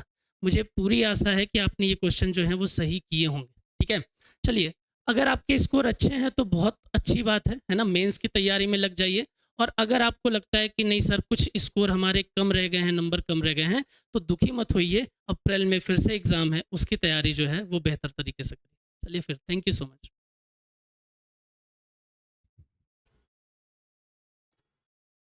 नमस्कार दोस्तों, स्वागत है आपका आरंभ सिविल सर्विस एकेडमी भोपाल के हमारे इस डिजिटल प्लेटफॉर्म पे। दोस्तों, आज हम चर्चा करेंगे 17 दिसंबर 2023 को संपन्न हुए मध्य प्रदेश लोक सेवा आयोग की प्रारंभिक परीक्षा 2023 के पेपर को लेकर। इस पेपर में आज हम चर्चा करेंगे वो क्वेश्चंस जो हमारे यूनिट नंबर 4 यानी भारत और विश्व के भूगोल से संबंधित जो प्रश्न पूछे गए हैं उनकी, और साथ ही साथ यूनिट नंबर 7 में जो सामान्य विज्ञान और पर्यावरण से संबंधित जो प्रश्न पूछे गए हैं उनकी चर्चा हम करेंगे। तो 2 यूनिट की चर्चा हम अपने इस पेपर में, इस डिस्कशन में करेंगे, इस वीडियो में करेंगे। ये पेपर सेट डी है, जिन्होंने सेट डी दिया हो उनके लिए तो ये क्वेश्चन होंगे, लेकिन हमने प्रश्न को अलग कर दिया है। हम केवल यूनिट नंबर 4 और 7 के जो क्वेश्चन आए हैं उससे संबंधित प्रश्नों की चर्चा यहाँ पर करने वाले हैं। तो चलिए शुरुआत करते हैं, देखिए। तो पहला क्वेश्चन जो पूछा गया आपसे वो था कि टाटीपाका तेल रिफाइनरी कहाँ स्थित है। अब देखिए, ये रिफाइनरी हाल फिलहाल चर्चा में नहीं है, इसमें एक बार हादसा हो चुका है बस। इसके अलावा की बड़ी महत्वपूर्ण रिफाइनरी नहीं थी कि इस पर क्वेश्चन बनता, ठीक है, याद रखिएगा। लेकिन पिछले कुछ वर्षों में हम देखें कि ओपेक की गतिशीलता को लेकर, ओपेक की क्रियाशीलता को लेकर पेट्रोलियम मामले से क्वेश्चन आते रहे हैं, ऊर्जा संबंधी मामलों से प्रश्न पूछे जाते रहे हैं। तो टाटीपाका तेल रिफाइनरी से क्वेश्चन क्यों बना, ये कोई लॉजिकल नहीं है, क्योंकि करंट में चर्चा का विषय नहीं था। लेकिन आपके सिलेबस में शामिल किया गया है ऊर्जा संसाधन, परंपरागत और गैर परंपरागत ऊर्जा संसाधन वाले विषय से ये प्रश्न पूछा गया है। तो टाटीपाका तेल रिफाइनरी कहाँ स्थित है। अब देखिए, गुजरात में तो भारत की सबसे बड़ी तेल रिफाइनरी है रिलायंस की जामनगर, हम जानते ही हैं। महाराष्ट्र में भी हम जानते हैं, मुंबई हाई का बहुत बड़ा इलाका भी है, मुंबई में भी बहुत महत्वपूर्ण तेल रिफाइनरी है। तमिलनाडु में है ही, चेन्नई में, याद रखिएगा। तो क्वेश्चन बनता है टाटीपाका तेल रिफाइनरी कहाँ पर है। ये आती है आंध्र प्रदेश में, याद रखिएगा। ये गोदावरी जिला है, उत्तरी गोदावरी डिस्ट्रिक्ट, उत्तरी गोदावरी जिले में आती है आंध्र प्रदेश में। तो इसका सही आंसर होगा सी, आंध्र प्रदेश। चलिए अगला क्वेश्चन देखते हैं। अगला क्वेश्चन है, निम्नलिखित सागरों में से कौन सा गाजा स्ट्रिप के पास स्थित है। अब देखिए, गाजा पट्टी या गाजा स्ट्रिप की बात हो रही है क्योंकि चर्चा है इजराइल की। तो इजराइल और हमास यानी फिलिस्तीन की जो संघर्ष चल रहा है उसको लेकर विवाद का विषय था। तो क्वेश्चन था करंट का, क्वेश्चन था, ठीक है, आईआर का, इंटरनेशनल रिलेशन का प्रश्न था, लेकिन इसको शामिल किया गया ज्योग्राफी के हिसाब से। तो क्वेश्चन पूछा गया है गाजा स्ट्रिप के पास या कौन सा सागर गाजा स्ट्रिप के पास स्थित है। भूमध्य सागर, लाल सागर, काला सागर और कैस्पियन सागर। तो सही आंसर इसका आएगा भूमध्य सागर, ठीक है। तो ये क्वेश्चन बड़ा महत्वपूर्ण है, करंट से क्वेश्चन पूछा गया है, माफ कीजिएगा, ठीक है। तो महत्वपूर्ण क्वेश्चन बनता है हमारा, कौन सा आंसर आएगा इसका, इसका सही आंसर आएगा भूमध्य सागर। अगला क्वेश्चन देखें, निम्नलिखित में से सही का मिलान कीजिए, कौन सा इसमें सही है। अब देखिए, इसमें लिखा है बेलाडीला, ठीक है, केंद्रछर, ये केंद्रछर नहीं है, क्योंछर है ये, बालाघाट और कुंद्रमुख। अब ये 4 इलाके और 4 राज्यों के बारे में क्वेश्चन पूछा गया है। तो पहली जानकारी तो याद रखिए, ये क्वेश्चन बना कहां से गया है। ये क्वेश्चन बना है खनिज संसाधनों से, ठीक है, याद रखिएगा, खनिज संसाधनों से प्रश्न पूछा गया है, ठीक है। अब हम जानते हैं कि बेलाडीला फेमस है लोहा अयस्क के लिए, और कहां पर है, ये आता है आपके छत्तीसगढ़ में। क्योंछर बड़ा फेमस इलाका है आपके बॉक्साइट के लिए भी, याद रखिएगा, ये आता है उड़ीसा में। बालाघाट बड़ा फेमस इलाका है मैग्नीज के लिए भी और तांबे के लिए भी, आपके मध्य प्रदेश में। और कुंद्रमुख बड़ा महत्वपूर्ण इलाका है लोहा अयस्क के लिए, कर्नाटक में। तो 2, 1, 4, 3 याद रखिएगा। तो इसका आंसर हम सभी कर सकते हैं कि भाई डी में कौन सा आंसर आएगा, डी में आंसर आएगा 3, याद रखिएगा। तो डी का 3 हो गया, ठीक है, ये हो गया डी। केंद्रछर कहां पर है, ये आगे क्योंछर उड़ीसा में, बेलाडीला छत्तीसगढ़ में, ठीक है, याद रखिए, ठीक है। और कैंदमुख या कर्नाटक में आ गया, ये हो गया बी। तो CADB, तो आंसर क्या आएगा इसका, B, option number B, CADB। तो क्वेश्चन देख के आपको मालूम होना चाहिए कि किस फील्ड से, कौन से क्षेत्र से प्रश्न पूछा गया है। चलिए अगला क्वेश्चन देखते हैं। क्वेश्चन नंबर 14 है, लेकिन ऐसा क्वेश्चन नंबर 14 नहीं है, ये ज्योग्राफी के यूनिट नंबर 4 और यूनिट नंबर 7 के जो प्रश्न अलग से निकाले गए हैं उसकी चर्चा कर रहे हैं हम। अगला क्वेश्चन हमारा पूछा गया है जैव मंडल आरक्षित क्षेत्र से, जिसकी चर्चा हमने की भी थी अपनी क्लास में। तो जैव मंडल आरक्षित क्षेत्र से क्वेश्चन पूछे गए हैं, याद रखिएगा। 18 से अधिक जैव मंडल आरक्षित क्षेत्र है मध्य भारत के पास, इसमें से कई सारे ऐसे हैं जो यूनेस्को में शामिल हैं। तो जैव मंडल आरक्षित क्षेत्र की बात हो रही है, कौन से राज्य में आता है, एक बात हो रही है। तो हम पहला है नौकरेक, हम जानते हैं नौकरेक महत्वपूर्ण ऊंची चोटी भी है और एक जैव मंडल आरक्षित क्षेत्र भी है। कहां पर है, आपके मेघालय में। मानस राष्ट्रीय उद्यान हम जानते हैं कि मानस नदी भी है, याद रखिएगा। ब्रह्मपुत्र की सहायक नदी है असम में, ठीक है, याद रखिएगा। सिमलीपाल उड़ीसा में आता है, ठीक है। और शेचालम की पहाड़ियां आंध्र प्रदेश में आती हैं। तो BDAC, तो आंसर इसका ऑप्शन सही आंसर होगा ए, BDAC। ठीक है, अगला क्वेश्चन चर्चा करते हैं। अगला क्वेश्चन हमारा आता है, ठीक है, बड़ा फेमस क्वेश्चन बना ये। तो ये क्वेश्चन यूपीएससी में भी आ चुका है, अदर स्टेट PSC में भी पूछा गया था। मोलेसिस बेसिन क्या होती है? पहली बात तो ये मोलेसिस बेसिन बहुत से लोगों ने पहली बार सुना होगा। ठीक है, जब किसी पर्वतीय इलाके के तलीय इलाके में जब बारिश होती है, नदियां होती हैं जो अपना अवसाद लाके जमा करती हैं, तो उस इलाके में उपजाऊ क्षेत्र बन जाता है, उसे कहते हैं मोलेसिस बेसिन। यूरोप में आल्प्स पर्वतमाला के इलाकों में कई सारी बेसिन हैं, मोलेसिस बेसिन कहलाती हैं। भारत में अगर इसकी हम बात करें तो नॉर्थ ईस्ट में जगह है मिजोरम। ठीक है, तो मोलेसिस बेसिन आपको कहां देखने को मिलेगी? याद रखिएगा, मोलेसिस बेसिन कहते हैं मिजोरम में, बड़े पैमाने पर पाई जाती हैं। अगला क्वेश्चन आता है, भूमिगत ताप के उपयोग का प्रथम सफल प्रयास कहां किया गया था? अब देखिए, भूमिगत ताप, ठीक है, इसको हम भूतापीय ऊर्जा कहते हैं, जियोथर्मल एनर्जी कहते हैं। तो जियोथर्मल एनर्जी का सबसे पहला जो प्रयास हुआ था वो हुआ था अमेरिका में, और आज भी अमेरिका विश्व में पहले स्थान पर है। ठीक है, याद रखिएगा। चलिए, हाँ, यहाँ से एक डाउट बन सकता है, बहुत सी जगह पे क्वेश्चन डाउट हो रहा होगा कि इसमें न्यूजीलैंड भी आता है। याद रखिए, न्यूजीलैंड में सफल प्रयास हुआ था, पहली बार प्रयास किया गया था। ठीक है, याद रखिएगा। जो हम कहते हैं कि व्यावसायिक तौर पर उत्पादन जो होता है वो न्यूजीलैंड में ही शुरू हुआ था, लेकिन यहाँ बात हो रही है प्रथम सफल प्रयास की, तो वो कहां पर आएगा? वो आएगा अमेरिका में, USA में। अगला क्वेश्चन है हमारा, निम्नलिखित में से पटल विरूपण प्रक्रिया के अंतर्गत कौन सी प्रक्रिया नहीं आती? ठीक है, जब भी टेक्टोनिक एक्टिविटी होती है तो कौन सी घटना नहीं होगी? पर्वतनी, विषमांगी, भूकंप या प्लेट विवर्तनिक। जब प्लेटों में किसी प्रकार का भी मोमेंट, आपका मोशन होगा, मूवमेंट होगा, तो प्लेट टेक्टोनिक एक्टिविटी तो होकर रहेगी, याद रखिए। भूकंप भी आएंगे और पर्वतों का निर्माण भी होगा। हम जानते हैं कि बलित पर्वत कैसे बनते हैं, लेकिन विषमांगी नहीं होगा। विषमांगी तब होता है जब किसी तत्व के भौतिक, किसी भी वस्तु के, किसी भी घटक के, ठीक है, उसके भौतिक और रासायनिक तत्वों में बदलाव आ जाए। तो पटल विरूपण से किसी भी चट्टान में या किसी भी भौतिक तत्व में, या तो कि उसके भौतिक रासायनिक गुणों में बदलाव नहीं आ सकता। ठीक है, इसलिए आंसर क्या आएगा? विषमांगी। क्वेश्चन नंबर माफ कीजिएगा, क्वेश्चन नंबर 18 है, राज्यों के अधिकतम से न्यूनतम साक्षरता का सही क्रम क्या है? लिटरेसी बतानी 2011 के आंकड़ों के अनुसार कि सबसे ज्यादा लिटरेसी कौन से राज्य की है? तो हम जानते हैं कि सबसे ज्यादा लिटरेसी है केरल की, लगभग 94% है। दूसरे नंबर पे आता है गोवा। ठीक है, माफ कीजिएगा, दूसरे नंबर पे कौन सा आता है? दूसरे नंबर पे आता है मिजोरम, तीसरे पे है गोवा और चौथे पे आता है त्रिपुरा। क्लियर है यहाँ तक? यहाँ से क्वेश्चन भी बनने की संभावना ज्यादा होती है, यहाँ से प्रश्न आने की संभावना भी ज्यादा होती है। तो सही आंसर आता है केरल, मिजोरम, गोवा और त्रिपुरा। गोवा त्रिपुरा की जो लिटरेसी है इसमें केवल 0.5% का डिफरेंस है, बस याद रखिएगा।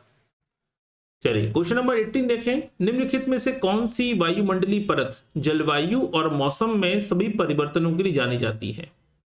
हम सब जानते हैं कि वायुमंडलीय घटनाएं केवल एक ही लेयर में सबसे ज्यादा होती हैं, वो होती है ट्रोपोस्फियर यानी क्षोभ मंडल। ठीक है, रखिएगा। क्षोभ मंडल में यही कारण है कि जो वायुयान होते हैं, एरोप्लेन होते हैं, वो क्षोभ मंडल में नहीं उड़ाए जाते। क्लियर है यहाँ तक? याद रखिए। तो आंसर क्या आएगा इसका? क्षोभ मंडल की सभी पर्यावरणीय, सभी वायुमंडलीय घटनाएं इसी मंडल में संपन्न होती हैं। क्वेश्चन नंबर 20 है, नासिक जिले में त्र्यंबक पहाड़ी से निकलने वाली कौन सी नदी है? अब कौन सी नदी त्र्यंबक पहाड़ी से निकलती है? हम सब जानते हैं कि त्र्यंबकेश्वर से एक महत्वपूर्ण नदी निकलती है, जिसमें नासिक में उस नदी के तट पर कुंभ मेले का आयोजन होता है, वो है गोदावरी। तो गोदावरी तो ऑप्शन में है नहीं, लेकिन महत्वपूर्ण नदी है, उसका नाम है वैतरणी। क्या नाम है इसका? वैतरणी। ये पश्चिम में प्रवाहित होती है, याद रखिएगा। त्र्यंबक पर्वत श्रेणी से निकलती है, गोदावरी से 2 किलोमीटर दूर का इलाका है। त्र्यंबकेश्वर की पहाड़ियों में, याद रखिएगा, 2 किलोमीटर में डिफरेंस से निकलती है। जैसे मध्य प्रदेश में जगह है अमरकंटक, यहाँ 3 नदियां निकलती हैं, जोहिला, नर्मदा और आपके सोन नदी। ऐसे ही त्र्यंबकेश्वर की पहाड़ियों से 2 बड़ी महत्वपूर्ण नदी निकलती है, एक है गोदावरी और एक है वैतरणी। गोदावरी पूर्वी दिशा में जाती है और वैतरणी पश्चिमी दिशा में जाती है। अगला क्वेश्चन आता है, निम्नलिखित में से कौन सा कृषि पद्धतियों का सही क्रम कौन सा है? सबसे पहले क्या होगा? सबसे पहले मिट्टी तैयार होगी, मिट्टी के बाद आप बीज बोएंगे, बीज बोने के बाद उसको सिंचाई करेंगे ताकि वो अंकुरित हो सके, और फिर आपने फसल होने के बाद उसकी कटाई होगी। तो सबसे पहले क्या होगा? मिट्टी की बुआई हो, मिट्टी तैयार की जाएगी, फिर बुआई होगी, स्वान होगा, सिंचाई होगी, इरिगेशन होगा और फिर हार्वेस्टिंग यानी कटाई होती है। क्वेश्चन नंबर 22 देखिए, वर्ष 2024 को अंतरराष्ट्रीय कैमलिड वर्ष किसने घोषित किया? पहली बात तो ये कैमलिड होगा क्या है, याद रखिए कैमलिड एक पशु है एक प्रकार से, ठीक है, दिखने में बकरी ऐसा होता है लेकिन बकरी और भेड़ का एक प्रकार का संगम है। इसके याक जैसे इसके वाइड वाल होते हैं। ये मिलता है एंडीज पर्वतमाला पर, याद रखिएगा। तो दक्षिण अमेरिका में एंडीज पर्वतमाला पर, ठीक है, भारी सामानों को ढोने के लिए इसका इस्तेमाल होता है। याद रखिए जैसे भारत में बड़े पैमाने पर हम देखते हैं याक का इस्तेमाल होता है आपके जम्मू कश्मीर के इलाकों में, लद्दाख में और हिमाचल के इलाकों में। तो क्वेश्चन पूछा गया है कि 2014 को अंतरराष्ट्रीय कैमलिड वर्ष किसने घोषित किया है? याद रखिएगा ये घोषित किया है फाओ ने, फूड एग्रीकल्चर ऑर्गेनाइजेशन ने। और फूड एग्रीकल्चर ऑर्गेनाइजेशन किसका अंग है? यह है यूनाइटेड नेशन का अंग है। तो आंसर क्या आएगा इसका? यूएन। ठीक है, चलिए क्वेश्चन नंबर 23 देखते हैं। कौन सा निम्नलिखित में से कौन सा भारत का विश्व स्तर पर स्वीकृत राष्ट्रीय हॉटस्पॉट नहीं है? भारत में 4 हॉटस्पॉट हैं, याद रखिएगा। एक है हिमालय में, एक है सुडालैंड में, एक है पश्चिमी घाट में, लेकिन नारो हिल्स नहीं है। इंडो वर्मा आएगा इसकी जगह। क्या आएगा? इंडो वर्मन या इंडो वर्मा क्षेत्र जो आता है वो शामिल होता है। तो नारो हिल्स शामिल नहीं है हॉटस्पॉट में। अगला क्वेश्चन है, निम्नलिखित में से कौन सा भारत सरकार का राष्ट्रीय पोषण कार्यक्रम का हिस्सा नहीं है? तो राष्ट्रीय आईओडी अल्पता विकार नियंत्रण कार्यक्रम, नंबर बी फ्लोरोसिस की रोकथाम और नियंत्रण के लिए राष्ट्रीय कार्यक्रम, एनीमिया नियंत्रण के लिए राष्ट्रीय आयरन प्लस पहल और राष्ट्रीय मौखिक स्वास्थ्य कार्यक्रम। राष्ट्रीय मौखिक स्वास्थ्य कार्यक्रम राष्ट्रीय पोषण कार्यक्रम का हिस्सा नहीं है। ठीक है, अगला क्वेश्चन देखें। निम्नलिखित में से कौन सा सबसे स्थिर पारिस्थितिकी तंत्र है? स्थिर की बात हो रही है। और कोई भी पारिस्थितिकी तंत्र, इकोसिस्टम तभी स्टेबल रह सकता है जब वहां फूड चेन बड़ी हो। जितनी जटिल फूड चेन होगी, खाद्य श्रृंखला जितनी बड़ी होगी, जितनी जटिल होगी, वो पारिस्थितिकी तंत्र उतना ही स्थिर होगा। और हम अगर बात करें तो वन परितंत्र की, रेगिस्तानी परितंत्र, समुद्री पारिस्थितिकी तंत्र या घास का मैदान पारिस्थितिकी तंत्र, तो सही आंसर इसका आएगा समुद्री पारिस्थितिकी तंत्र, क्योंकि ये विस्तृत क्षेत्र में है, इसकी फूड चेन काफी बड़ी होती है, याद रखिएगा। ठीक है, इसलिए आंसर आएगा सी। क्वेश्चन नंबर 26 है, निम्नलिखित में से कौन सा जैव निर्मलीकरण यानी बायोडिग्रेडेबल प्रदूषक नहीं है? यानी ऐसा प्रदूषक जो अपने आप ही क्या होता है, स्वतः ही समय के साथ जल्दी समाप्त हो जाता है।